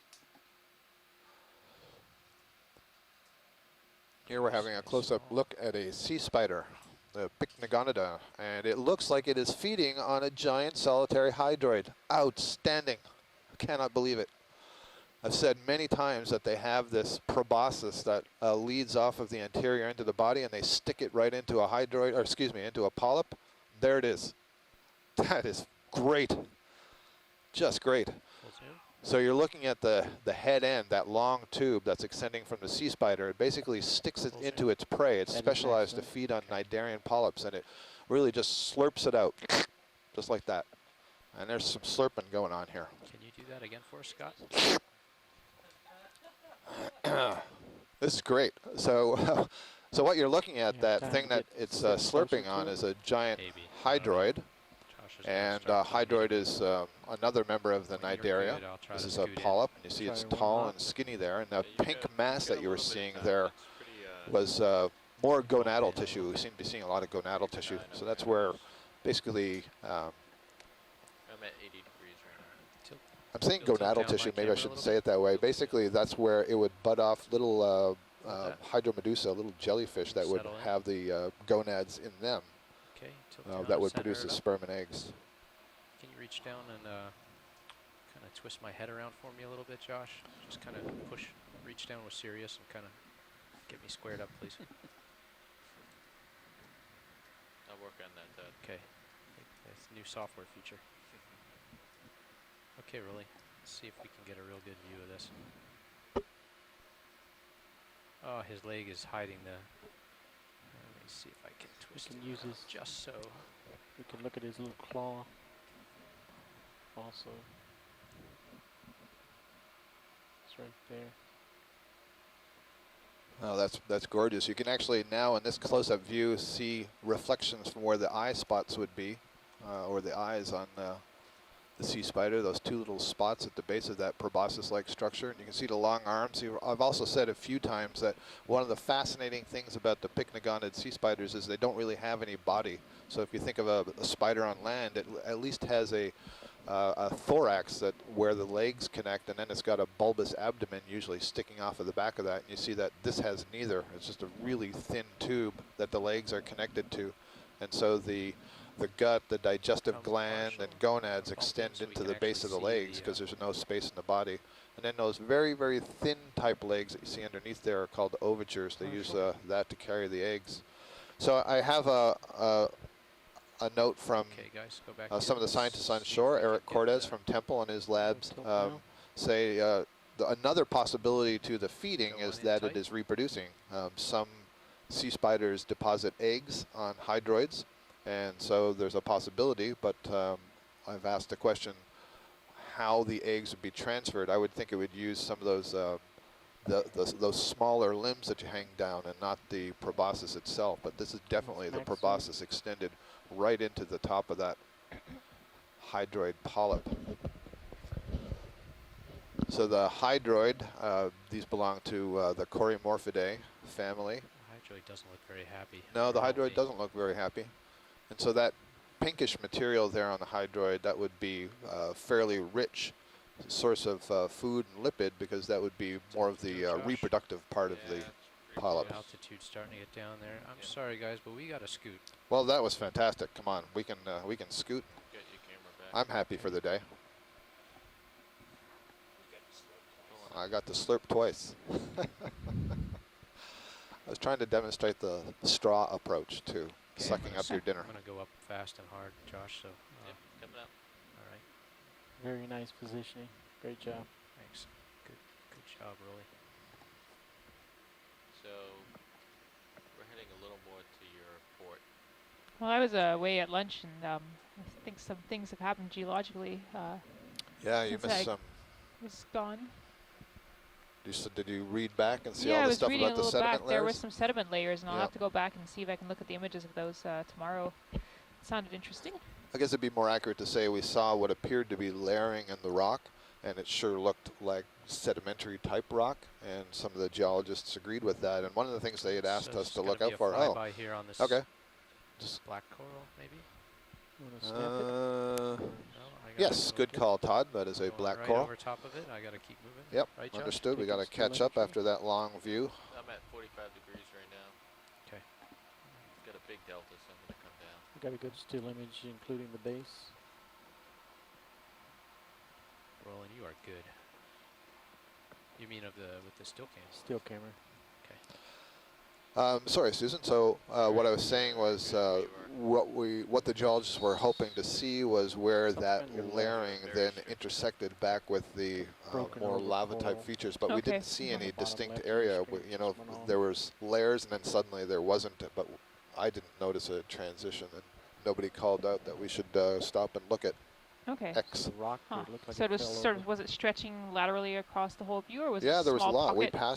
passed Okay. quite a bit of it. Those Looks white like a things. tumbled over sponge here, and let's see, a bunch of barnacles. So you have a tumbled over sponge, and just the tip of the sponge is alive. That's what the light whitish blue is, and then I think there's barnacles that have settled on the dead parts of this sponge. That's what the white shell-like things are.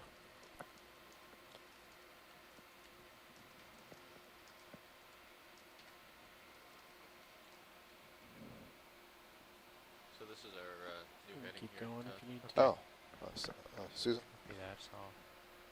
Oh. Right Don't have to go, but it's not a very good view, is it? No.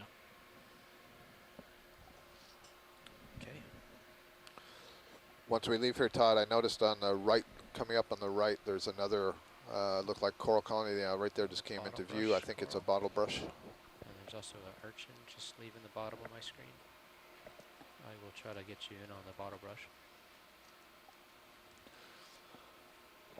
Yeah, if this is a bottle brush, and I think it is, let's have a look to see if there's anything in the branches. Just get a pretty good heave. Okay. Let's do a zoom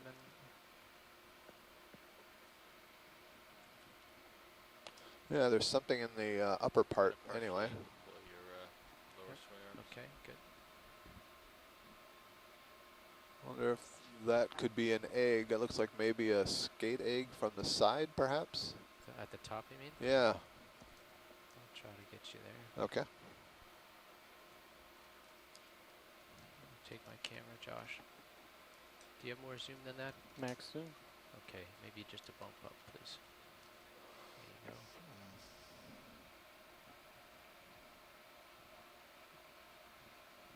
A little amphipod crawling around. 2 of them. Yep, 2 amphipods with sort of the red face. We've been seeing those that morphology amphipod quite a lot.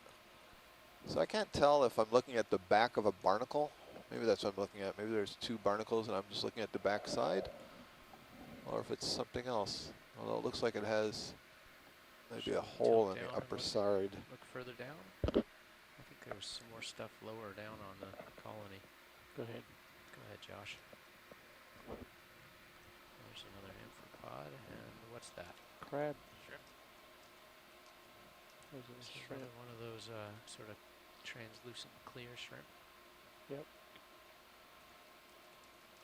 Can't tell. Is that you guys see a little chirostylid crab? Is that what we're looking at? Little Yeah. squat lobster? I don't know what that is. No, I think it's probably a shrimp. It's got a very large head. You can see all the Is that right?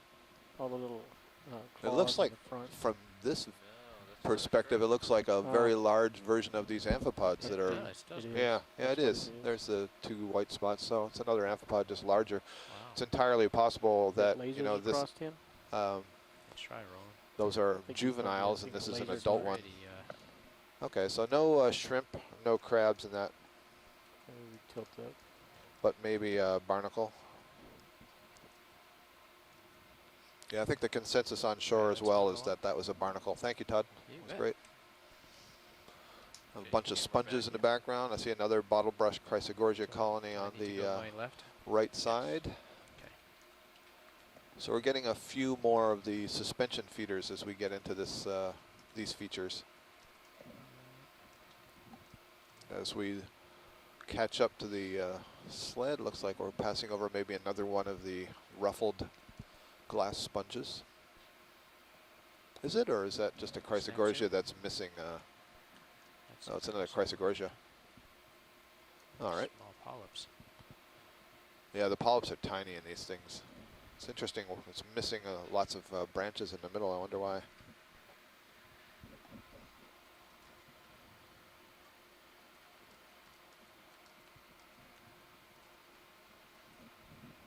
Sea star lifted off the bottom.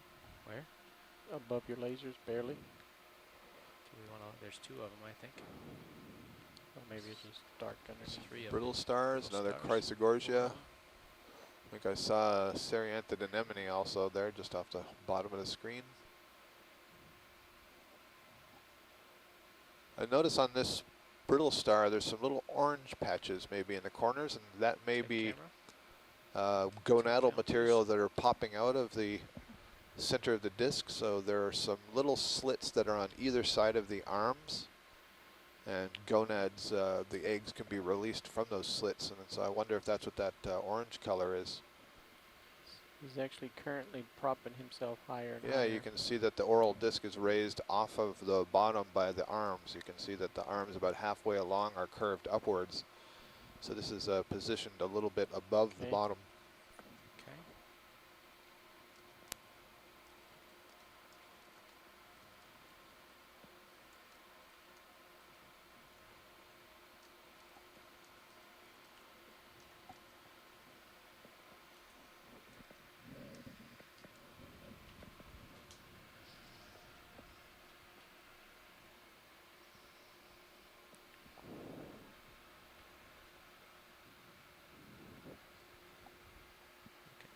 guys.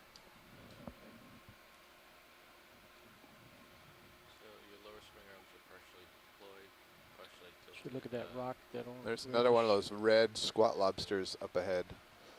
Would you like a good view of him, Scott? Yeah, we didn't. We were moving too fast last time, so that would be useful.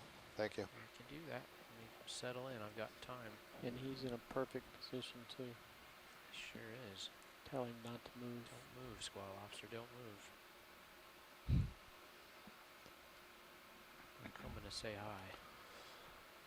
And there, wonderful view of the That's what's interesting. called the Partial charadoid Partial response. snip in there. So the squat lobster has a pretty good muscular abdomen, but it's curled underneath the thorax Take there. the The camera, thorax please, is the part Josh. where all those legs are arising. And the Tilt down, squat center lobster, up, just like zoom and the go. shrimp that we saw earlier, the mysid shrimp and lobsters can flex that muscle very rapidly to send out a jet of water from underneath the body and cause it to swim back very rapidly. So that's a defensive maneuver to get away from potential prey. And I can't tell if there are eggs on the underside of this thing. I see kind of a swelling, it looks like, and I'm not sure. Those might just be the tail fans. I suppose it might be, yeah, the tail fan of the abdomen that I'm seeing underneath the mouth Those are parts tail fins. in the back. So you notice there are 4 pairs of legs that you see. These are members of the Decapoda, but the subgroup Anemura related to the hermit crabs, and they Going have for full reduced screen. Go ahead. 4th or 5th legs. So in this case, it's just the 5th leg that's reduced, so you see what appear to be 8 legs, tilt 4 up, pairs. Bump up, get the antenna in the frame. Very please, nice. Josh. We use the spination of the carapace, the exoskeleton around the head region, and the spination on the legs, etc., to be able to identify these squat lobsters. Okay. Want to watch him swim again? Go How about a little more partial. I was thinking if you got closer, we could show his You see little. it's about almost 10 centimeters, maybe 8 to 9 Come in centimeters front of from you, Josh, please, leg as to I leg. scoot in. Those 2 red dots are lasers that are being projected from the top of the camera, and they are 10 centimeters apart, allow us to have scale of the things that we see down here. And he's getting ready to maybe do another tail flap or 2 to swim off. If he's going to sit there, we'll take another tight shot of him.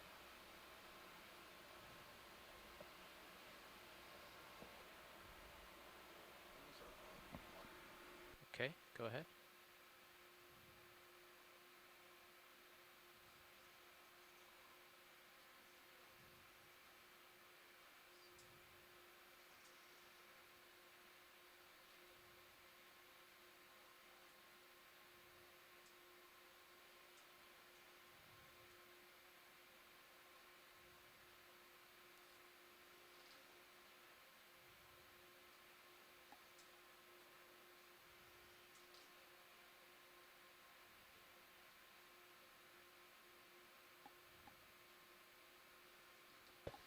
Wonderful view there. You can see some of the mouth parts flicking. Right now you're seeing little antennules. There are 2 pairs of antennae. You see the larger ones that are coming out from the sides of the eyes, and then these smaller ones, and they're flicking and kind of sampling the water, get a taste of what's in front of it, try to figure out what is this giant thing with the bright Slowly eyes in pulling front out. of it. That would be an ROV. He's about to flip out. And it's stepping over that sea urchin behind it. What happens?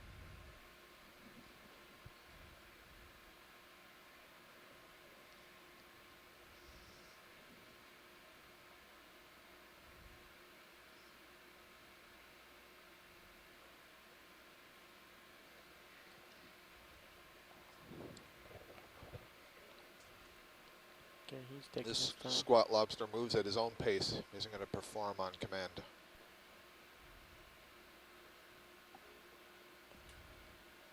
Now, 150 remaining. Thank you very much. Okay, guys. Josh, I see you're tilted out a long way, but I'll still push out a little. Keep us out in front.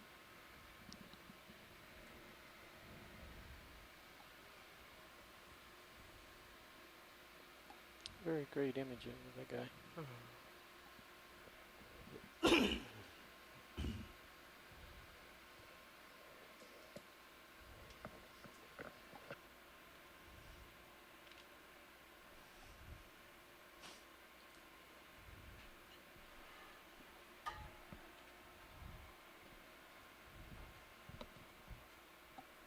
I was just commenting earlier that I came back from lunch and was really struck by how different this environment is from what we were looking at before. Before we had lots of different types of lava forms. Now I'm seeing just more of a sort of a sedimented slope, some debris pebbles. Seems to be a gentler slope. I believe we've come up a steep cliff. That's what we were climbing for the first part of the dive. And now we are closer to the top. I was just looking back at bathymetric map. So that's the map of the seamount here, the seafloor in this area. And it does look like the slope that we're on now leads upwards towards the summit. So I imagine there's more sediment coming down off the summit and being sort of funneled down into this area. Although we are still a few hundred meters below the summit. I don't have an estimate exactly how much. Is that a sea star there, Josh? Let's take a look. There's also a shrimp on the right. That's the current. Shrimp just lifted off. It's nice imaging kind of situation. Very low current. We're seeing plenty of urchins, It's a sea star. the white going up to a globular sea structures. We're also seeing several Ophiuroids, the brittle stars. And we're having a look at this orangey red colored. Oh, we'll look at the shrimp first.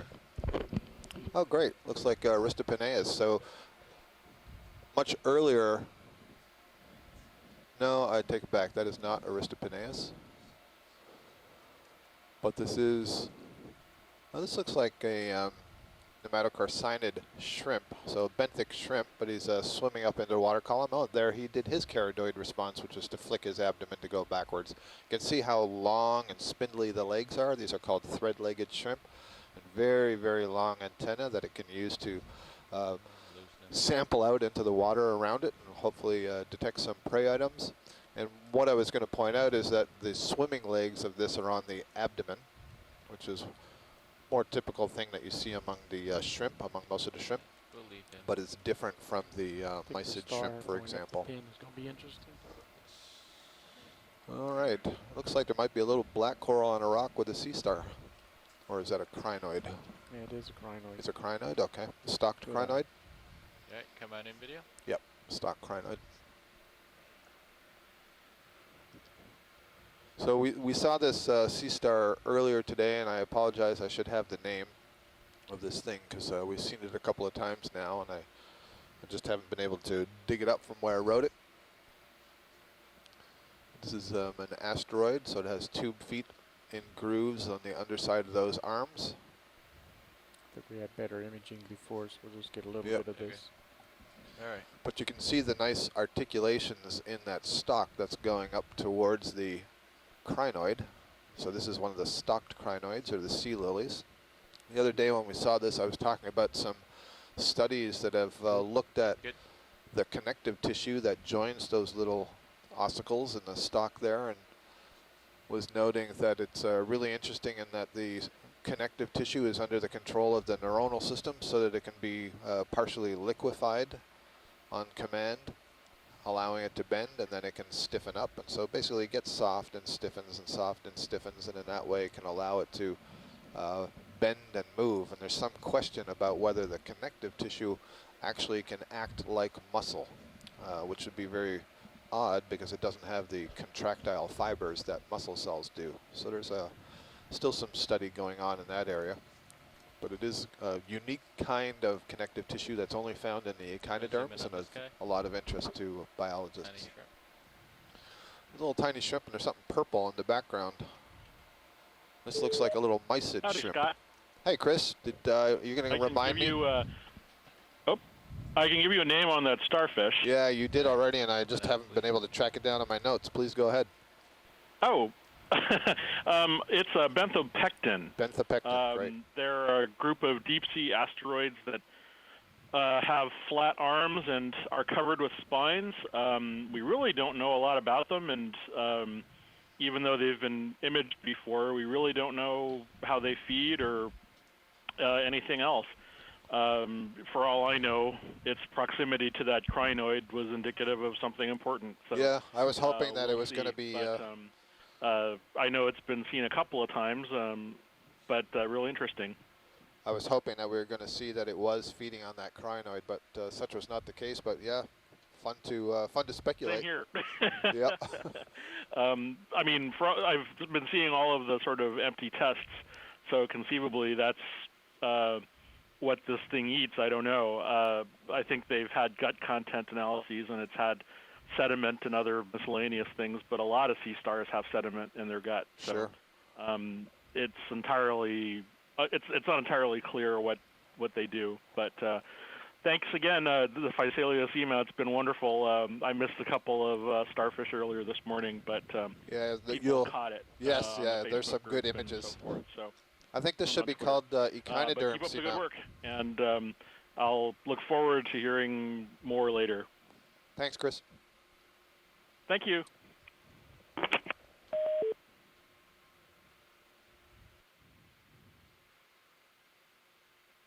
Going for the anemone? Yeah, let's do a quick zoom. We see a sea anemone here, and now this is a cup coral for sure. So this is new. Definitely you can see through the very transparent tissue, that sort of whitish underneath, and that would be the calcium carbonate of the cup that we're seeing. So nice. I think this is our first cup coral of the day, unless you notice some, Susan. No, I think that is the first. Okay.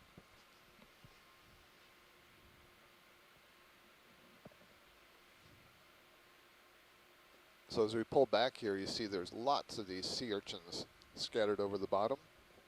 The white globular structures, animals that you see, and there's lots of brittle stars. And we've passed the occasional sea star. We've passed Holothurians, the sea cucumbers, and we've passed lots of crinoids. So this seamount, I guess I didn't say it when we first got down. I usually give my little background on the name, but Physalia seamount was named after a research vessel at the Woods Hole Oceanographic Institution. Most of these seamounts that we've been at have been named after. Holothurian? Yep, another one of the Holothurians that we were looking at closely, the elasmopodids that had those modified tentacles to feed at the anterior end. So I was saying it was named Physalia after the research vessel, but I suspect that the research vessel Physalia was named after the Portuguese man of war. The Latin name for the Portuguese man of war is Physalia Physalia. So you could say that this seamount is sort of indirectly named after a cnidarian, more specifically a hydrozoan or a siphonophore. But from what we're seeing, maybe it should have been named after echinoderms. I think so. Maybe it can be renamed. I don't know if that's allowed. I don't When you're know not supposed to that's rename ships, right? But that's right. It's I not don't good know. luck. Rename seamounts. I think that would require an awful lot of going back in history and changing things. And unless there's a town council voting on it, I don't think we're going to be renaming this seamount. We have, though, dove on a seamount just yesterday that has no official name. So that's an intriguing one. Is this, what's going on at the top of this little here? scar? I see something sort of see-through. I'm not sure if it's a rock there or with something else. inside rock, of it. maybe. That's a human detritus. Oh, it's a bottle, I see. Oh, Okay. That's why it looks interesting. transparent. Can we get a look at what's inside it? Yep. Looks like a bunch of pteropod Go shells. ahead, video. Oh, it's supposed to be broken. Is it broken in half or is it still intact? No, I think it's Still intact. Oh, interesting. What is that in there? Oh. Definitely looks like shells. Yeah, lots of shells. Why are all those white shells collected in there when they're not collected elsewhere I on don't know. the surface? Wonder if there's a little shrimp or something that feeds on these and carries them inside the bottle. Safe little cave for something small. Sure. There's an imprint on the Oh, right-hand it's really side of the bottle. interesting. I can see Huh. there's also an imprint on the bottom On the neck. of that bottle. You see some little urchins around it. Neck does not look modern. Yeah, it'd be interesting to see if we can get a year on this bottle. I really don't know if there's a year marked on glass bottles when they're produced. See if I can get up, see the neck. Huh. Looks like there's something. Maybe this is a case where we need some archaeologists. Come out partial video. Come give us some advice I'm gonna on pirouette to the interpreting. port. I don't know. I guess human-related features. I would have recommended starboard because there's some imprint on the right side of the bottle. I thought I saw something on the port side, but we can do that side also.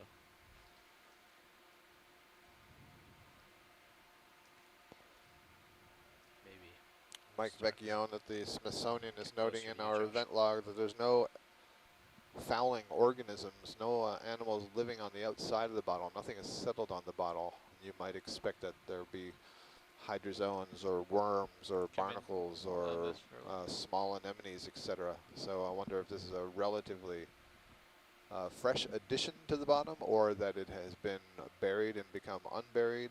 Something written there. It's not a screw top. I'm just chatting with one of the onshore scientists, and she points out it's not. Doesn't seem to have a screw top to it. No. Some writing. Yeah, I can see the writing. I can see the red writing. I was imagining for a second there that said orange. Hey, let me. Oh no, seriously. Let me come Could around. be an Orangina But bottle. Come on up, roller. Huh. Let me get a little more.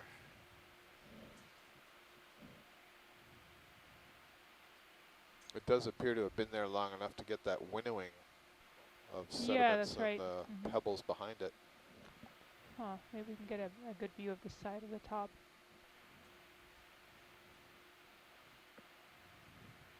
All right, Roland, come in. Do you want to take my video, Todd? I will. Tilt. I guess Okay, it could on have your just been dropped off by a ship. Sure. I don't know if they dump recyclables outside. I guess in recent times Tilt down a little bit. it's much older. And who knows? Bringing it orange. out. I see what you mean now. I'm seeing an Yeah, R. it does look like. Well, there's a GE for sure. Huh. Maybe once we get some GE. Oh, return. Doesn't it say return? I'm seeing the R very clearly. Return. Yeah, that says return. Oh. No return. I No believe that return. says. Okay, we got to leave it here. Well, No. is that all? Because if it's Spanish, it would say no retornable. Huh? Is there any more letters? No, I think that's it. No return. I can check the other side real quick. I wonder if we Can can you somehow pan turn down it the over. bottle first? Down, Josh? Yep, good.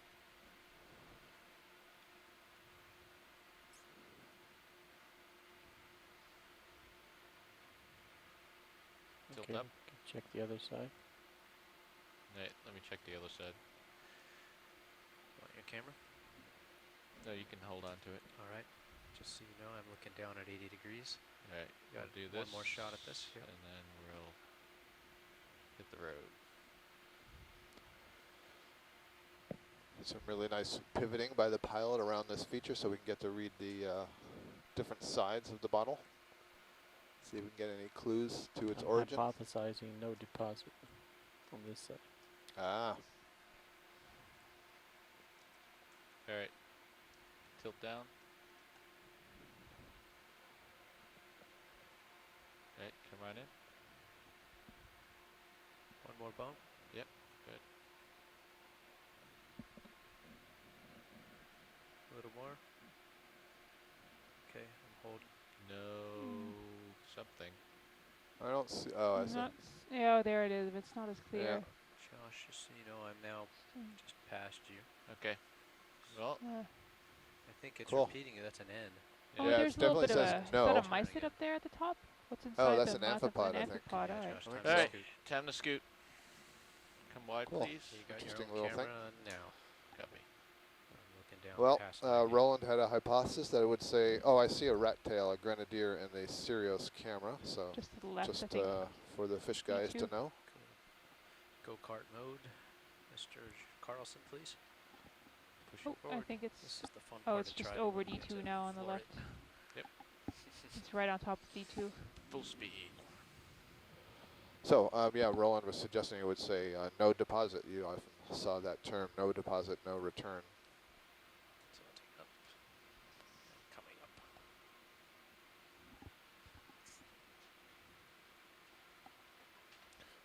So back to the biology and geology. Did a little bit of archaeology there. There's a lonely little stone here in the... Is that another Yeah, bottle to the left? Yep, just went off a dark bottle. Another bottle Bottom. there. Roger that. Thank you. How am I doing? Brown How am I glass. here at I'm at 42 degrees and you're at the bottom of my screen, so you're going to want to keep going. Yeah, just do a quick shot of this if I can get in position. I don't know where it went. Alright, yes, so I'm still looking down Should at be 60 coming degrees. close. Still off Was the that bottom. it? I think that was it. No. No, it's further. In the back. We weren't over there. There it is in this. Here, I can see it. Oh, that's it. Yep. There it is. Alright, gotta get a quick shot of this.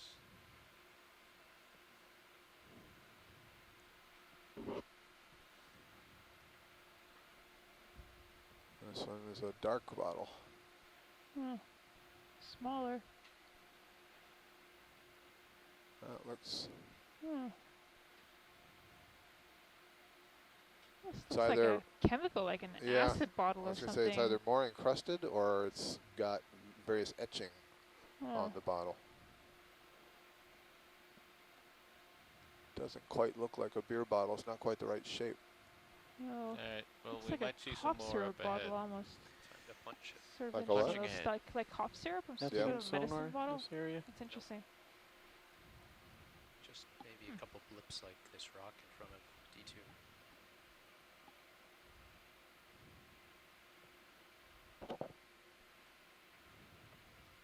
So Steadily tilting up as you go. And coming up. don't often see two bottles in the same area.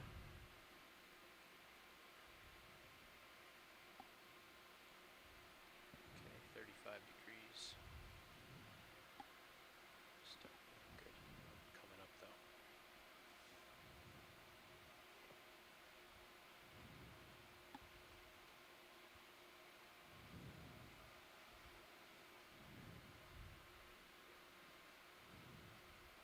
Alright, coming back down to the bottom. See See, what we can sea see. cucumber there, another one of the elasmopodid sea cucumbers.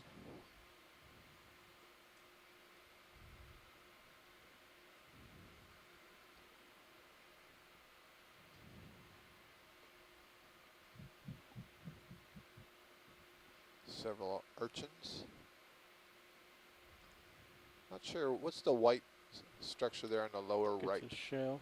You can Yeah, snap on the shell. It's either a gaspod shell or it's another one of the, more like the hard urchins that we saw, the broken shell earlier. Come on in video. Yeah, so so this is the second one we've seen. That's a hard urchin, or sometimes called a sea potato. It's a type of urchin that is it's also related to sand dollars and sea biscuits. So it's related. It's in the same class, the Echinoidea, as the sea urchins, but it doesn't have those long spines. Instead, it's more adapted to be somewhat in the mud, buried somewhat. So this one's dead. So it's possible that there are several that are buried around here, and we've been seeing a couple of the dead ones that have been moved to the surface. But you can see it was kind of oblong in shape instead of a nice spherical or hemispherical shape that all these other urchins have.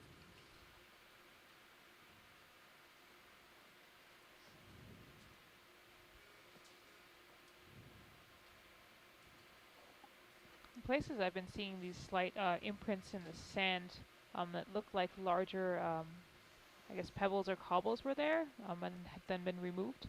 So I guess there must be enough force here to pick up some of these larger pebbles and move them downslope over time.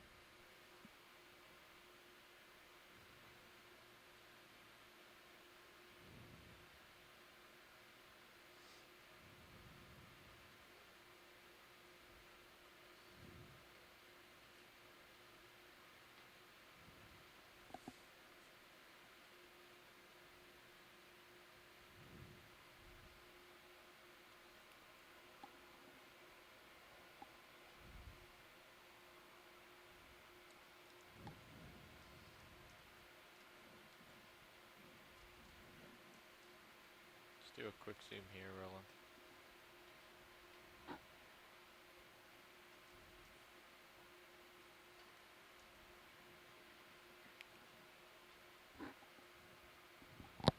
See some fan worms attached to the rock there, the Surpulid polychaetes, as well as the sort of more regular urchin, the Echinus-like urchin, these two. In general, those that hard urchin shell we were just looking at before, the sea potato, they're referred to as the irregular urchins because they don't have that nice hemispherical shape, and then there are other characteristics that are different. The spines are different. The position of the openings into the shell, the anal opening, for example, they're off-center as well. So a number of morphological changes that have better adapted them to more of an infaunal existence that is living buried or half-buried in sediments, as opposed to these regular urchins, which kind of move over the bottom with their 2 feet feeding.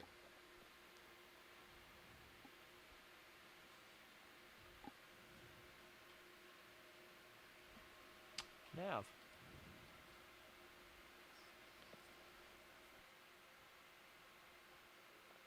Twenty degree support 320I.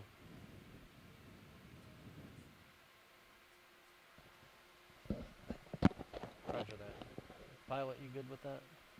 Come to port 20 degrees. Alright, we're good. Right.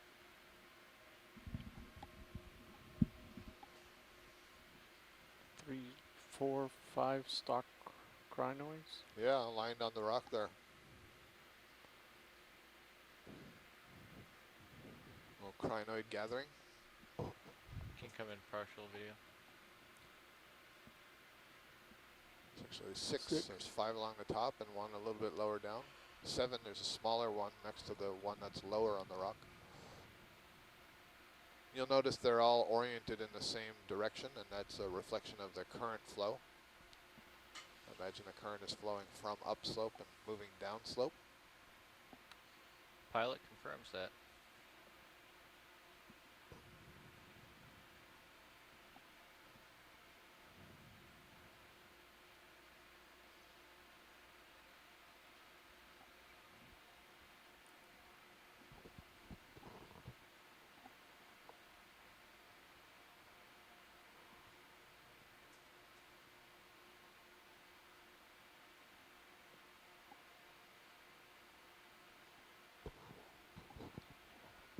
Seeing a substantially higher number of those crinoids you just passed over, 2 or 3 more, just sort of setting on small rocks in the sediment. It seems like we're seeing more larger debris boulders here now than just a little bit ago. We've been coming over this, I don't know what the slope here is, but it's not strongly sloped. It's just so uniform. Just moving over this for, I want to say, almost 20-30 minutes now.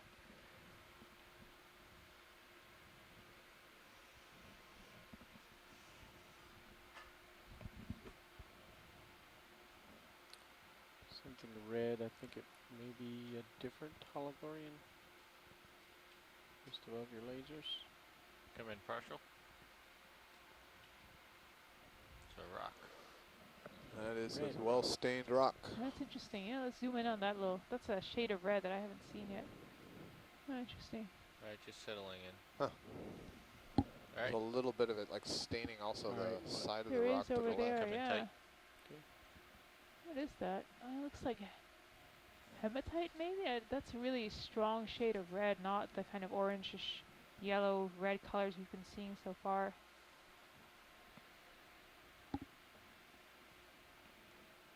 I guess that must be another alteration color. Not something I've seen so far. Okay.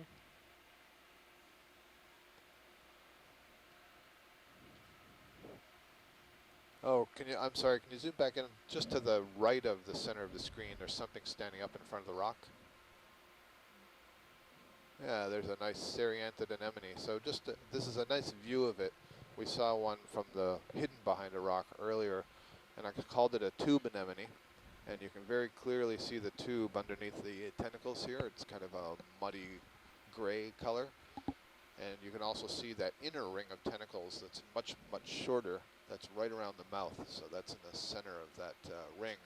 And you can see that the tube is kind of bumpy and grainy, and it's essentially got all the sand grains that you see around it that have been more or less cemented together, but the inside of that tube is really, really soft and a little bit slimy. There's a lot of mucus in these fired structures called tychocysts that the anemone, the tube anemone itself, produces to build that tube. And that tube can extend down in the bottom some 30, 40 centimeters or so. Thank you, Josh. Great view.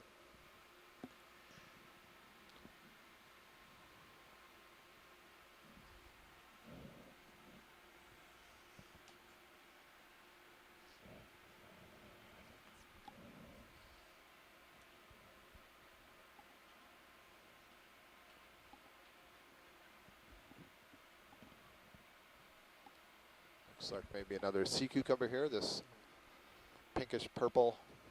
It's a big one. Yep. Big orange sea star in the background. Yep.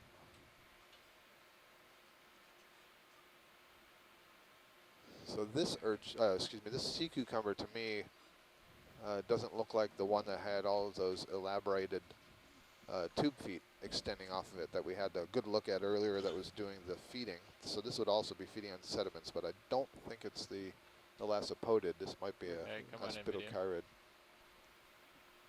Oh, but I'm wrong. It's the same one. You can see that dorsal fin sort of sticking off it, and you can see all those little limbs. It's got its head end kind of oriented upwards, and maybe it's beginning to think about doing a swim up into the water column.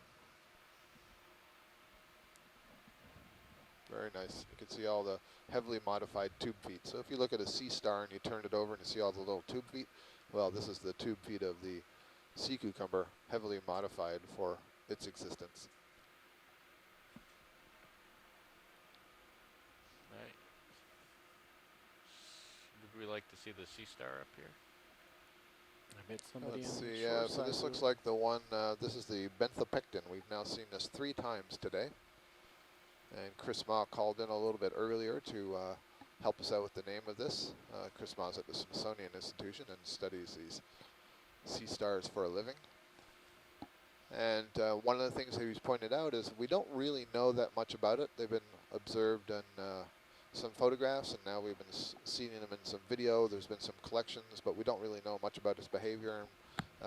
We don't know what it feeds on. There's some evidence for sediments and muds in its gut, but that doesn't necessarily mean that it's just indiscriminately feeding on that. It may be feeding on something else, and we just haven't been lucky enough to collect enough specimens to see remnants of what its meal is. It's Thank 70 you. Nice view. degrees. Yeah, I gotta get moving. 75 degrees. Pretty close.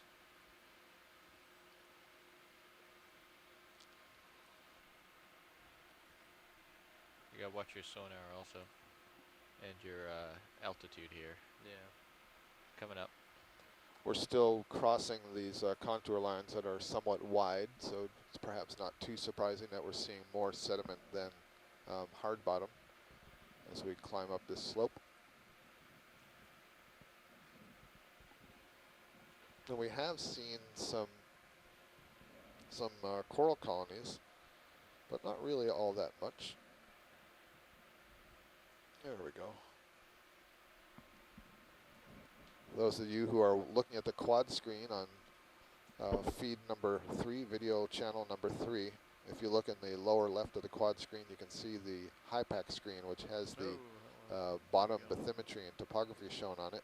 And we've just zoomed way out so you can get a better sense of the overall feature of this seamount. You can see that we're on this ridge that's on the southern face of the seamount. And you can see the top of the seamount there up at... Squat lobster. Let's see, I'm not sure what the... 1,800 meters or so. Yeah. So we're, well below, some 400 to 500 meters below that. And sort of climbing this, this spine and getting an idea of what the bottom looks like based on, we can see the map. We have a good idea of the general topography. And now we can see close up what that looks like. Looks like another one of your stained red rocks there just sitting out alone. Oh, hi there on the Kinda left. weird. Yeah, I really wonder what that is. And I don't know if this is a sponge or a bottle brush coral, but it looks like there's a squat lobster on the top of it. But let's go have a look at this rock. Seems out of place. The red one? Yeah. Yeah, it's supposed to be some form of iron oxide. But it definitely looks different. Go ahead in. So video. if it's Anything an else iron we've seen? oxide, you mean is it staining in place or depositing in place, or has the rock been overturned? Huh, look at Well, that. it looks like there's manganese underneath. Yeah. So it's stained on the outside, I believe. I'm not sure. It's really different from anything Yeah. else we see here. The color is just so different. That is really different. So I guess the question is that red staining coming after, or is the manganese On top of the on red. top? Let's see. I really don't know. Yeah, You have to break that in half. cool. Yeah, this is where I'd really like to have sort of a chainsaw or a rock saw extension on the end of the ROV arm. Sure. Go and saw that rock in half Really right here on the stands out. spot. Yeah, if we could get a view of this bottle breast before you take off, it looks like a squat lobster sitting right on the top of it. And there's also something top of screen white with red. Go ahead in video. I see, it's Try a to brittle get that star and a central disc if crinoid we can. that are wrapped around the top of this Chrysogorgia colony. Brittle star looks like it's being a little bit lazy, just kind of hanging its arms down there. Looks like Ophiocantha type brittle star. And it's kind of nice. So right behind it there, you see a crinoid. And you can also see at the very top of this colony, there's an amphipod in the middle, but the polyps of the Chrysogorgia, the octocoral, you see the 8 open tentacles, but right where the brittle star is, you see all the polyps have retracted their tentacles. They're probably being bothered a little bit by the waving back and forth of the arms of that brittle star.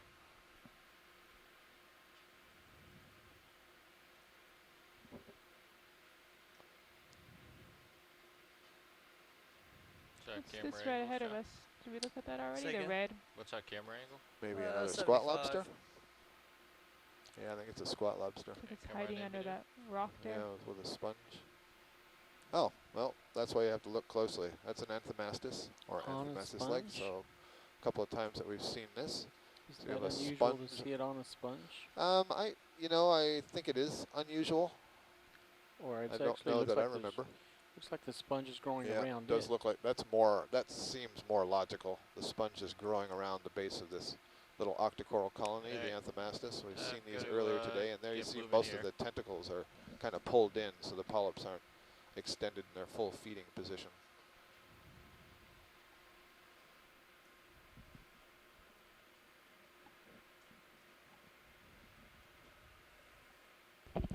Go ahead, Bridge. 45 meters remaining. Thank you. Some upturned setup Yeah. in here. Somebody digging around in here, creating some little mounds, perhaps. They're actually fairly large mounds. Yeah. And there's lots more larger, I don't know if these would be rocks or boulders. I guess they're rocks. Yeah, I guess these would be cobbles technically, Cobbles. I guess. Seems like they're more abundant. Pushing It forward. definitely seems like they're more abundant here than a little bit further down on the slope. I'm hoping that they'll keep growing bigger and bigger until we find another outcrop. Yeah, another sea I'm spider. just keeping my eyes open, looking And our for sea spider. another outcrop. There's We two had of a them. very exciting observation earlier of a sea spider feeding, Come and in I partial understand there video. might be 2 sea spiders here. Maybe we'll get to see something else going on. Is this one eating something? Can't tell. Yeah, is it holding on to something there? Sure is. Oh yeah. So now it's got something clutched in those, the chelicerae on either side of that proboscis-like mouth. Is that a barnacle, perhaps? Not sure what it's picked up and is holding. This is a great sea spider behavior day. Alright, how's that video? I don't have much time here.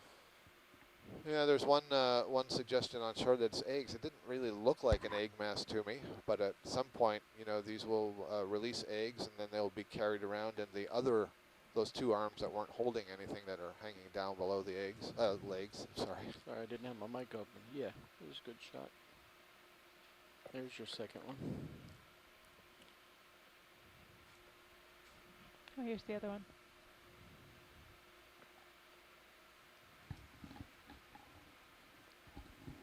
It's a different color. This is off here on that mound, isn't it? It's got its proboscis stuck down in a little mound. Got serious looking straight down at you, Josh. Yeah. Huh. Make sure you crack the whip over there on Josh, Sean. Oh, I hear you. Keep the cowboy moving. I do see some little structure down there under the sea spider, and it's possible that that could be a burrowing anemone. We saw several burrowing anemones earlier, and I said that they dig these little get a full pits or screen for a few burrows or seconds? tunnels that they live in. Alright, we gotta go. Pycnogonids are specialist predators of these polyps, Alright, so pulling away. perhaps Full wide, that's what's please. going on. Time to scoot. We've now seen 3 really interesting behaviors of pycnogonids on this dive.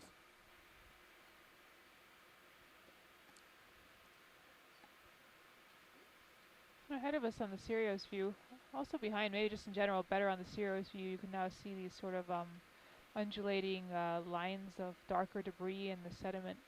I don't think I noticed that earlier. This must be some kind of a current feature.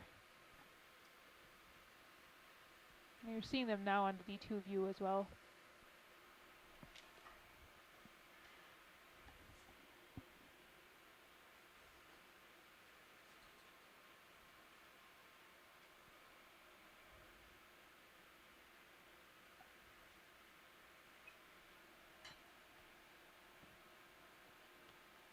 Coming up here, maybe another black coral.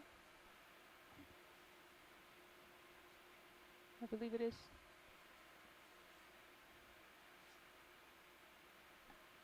Need to get this well if we can.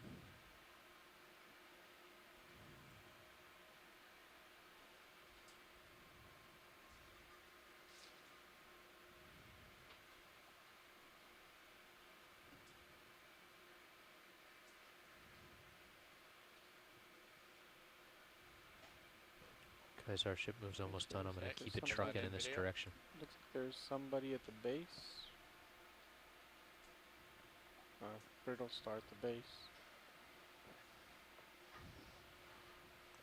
Really nice view of a black coral here. Belongs to the genus Bathypathes. You can see it has kind of a feather-like appearance with one main axis growing up from the substratum and then simple branches coming off of each side of that axis. By simple branches, we just mean that the branch comes Bridge out nav. and doesn't branch again. Video in shot. And you're shot. seeing all the tentacles of the polyps on that colony sort of hanging off.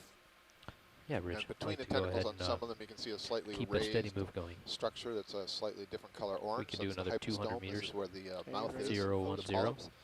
And then 0.1 hanging knots. around the Did base not- of that thing is Thank a you. Copy that video. brittle star. Ready for full screen?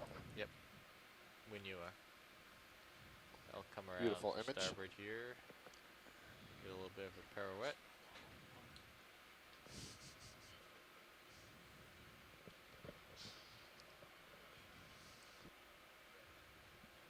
It's good for editing when you do those.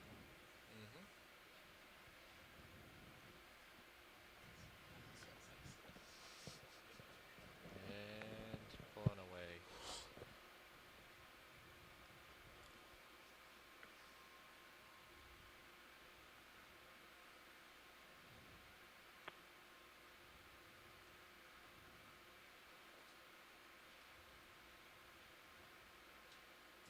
Something else interesting down there. What's our camera angle? 60? Is that just a rock?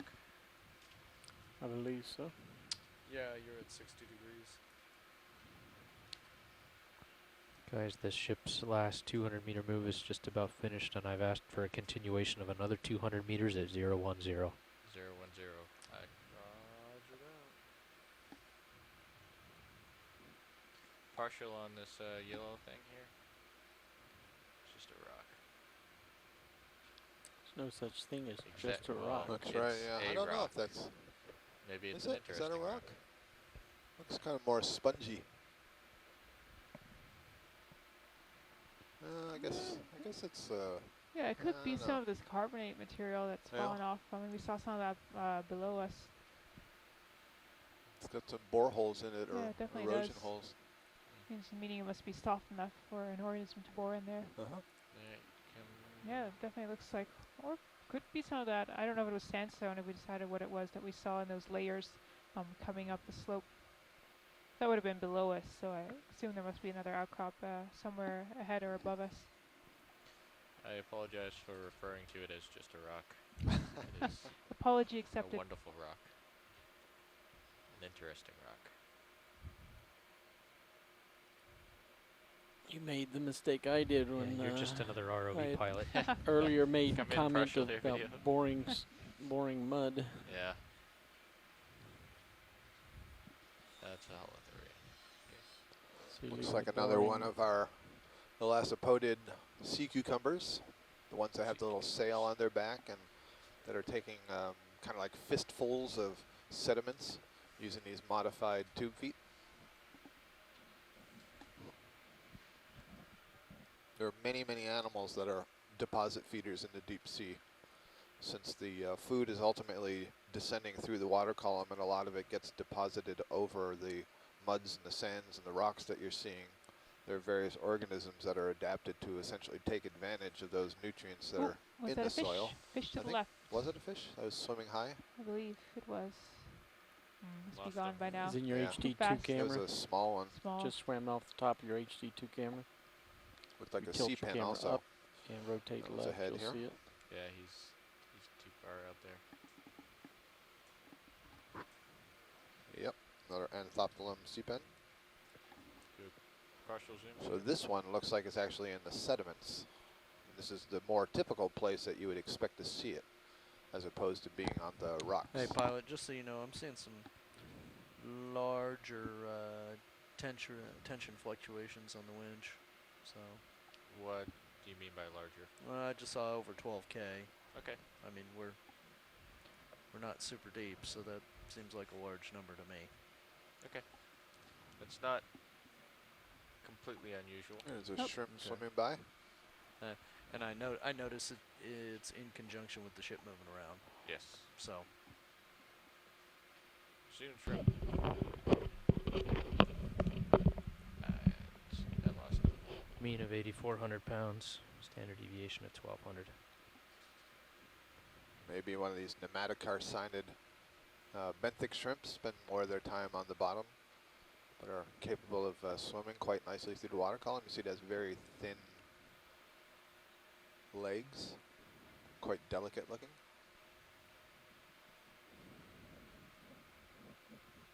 Max, You can kind of see great through image. the transparent exoskeleton. You can see elements of the Okay. digestive system and some of the glands that are associated with it. Alright. Losing my toe hold a little bit.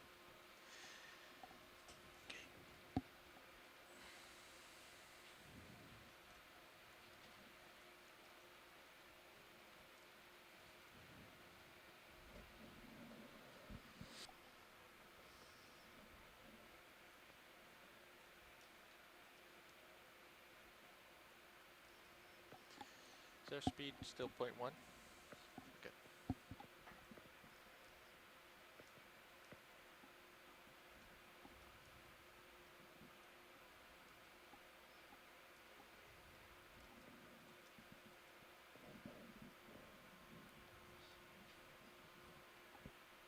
Sorry, my mic wasn't open. We just passed over Sea Star.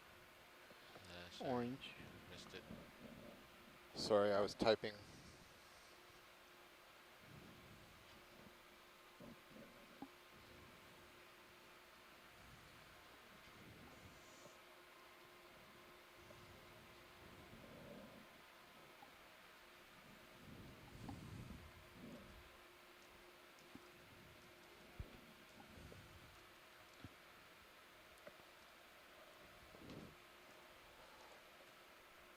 Nav, this is watch lead.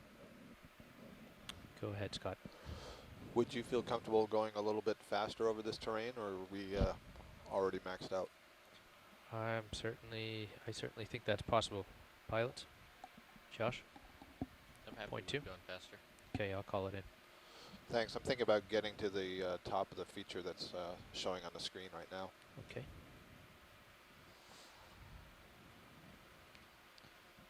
Bridge nav. Wondered if we could bump this up to 0.2 knots. Do you think you'd be able to do that? Okay, and where are we in this last move? 209. Okay, so just about to start the latest move. Another small Okay, anemone thank you. below the lasers. Okay, 0.2 knots dialed in. We've seen him a few times.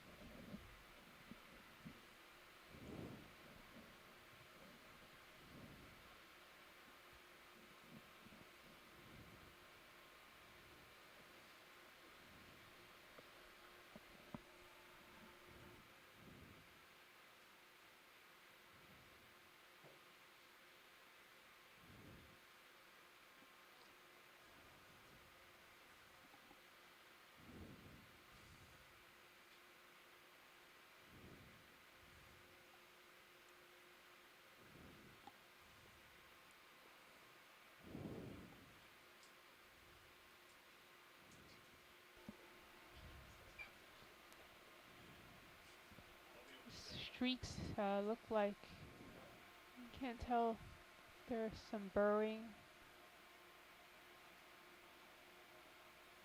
or just current activity. Another shrimp down there.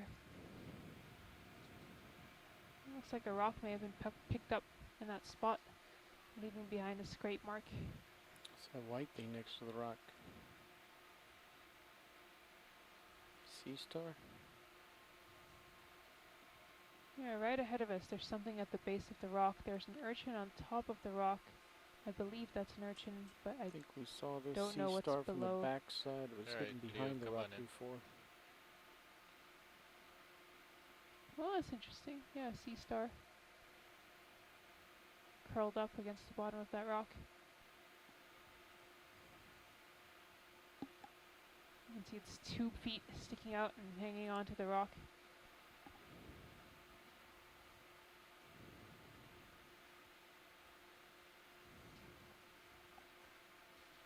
Lost my toe hold. We good. Unless we were much closer to it.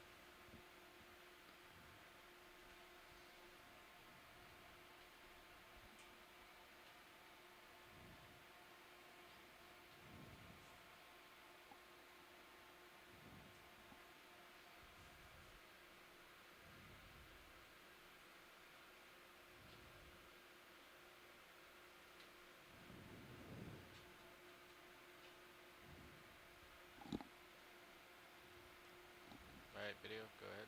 No, we don't have main light. I get it. Yeah. As long as I can get off the sand, I can brighten it up.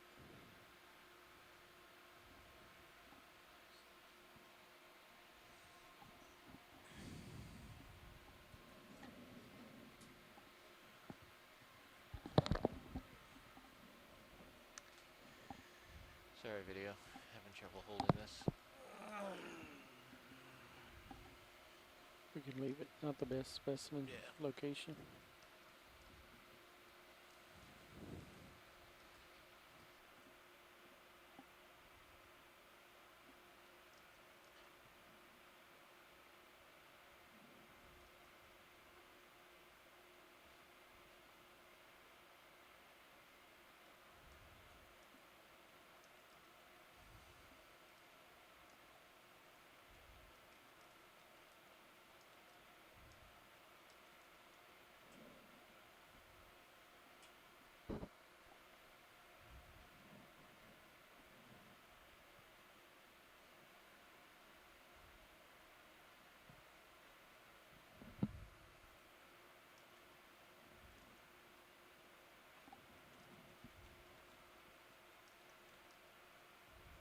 Guys, this is pretty flat. Take a peek at your high pack screen real quick.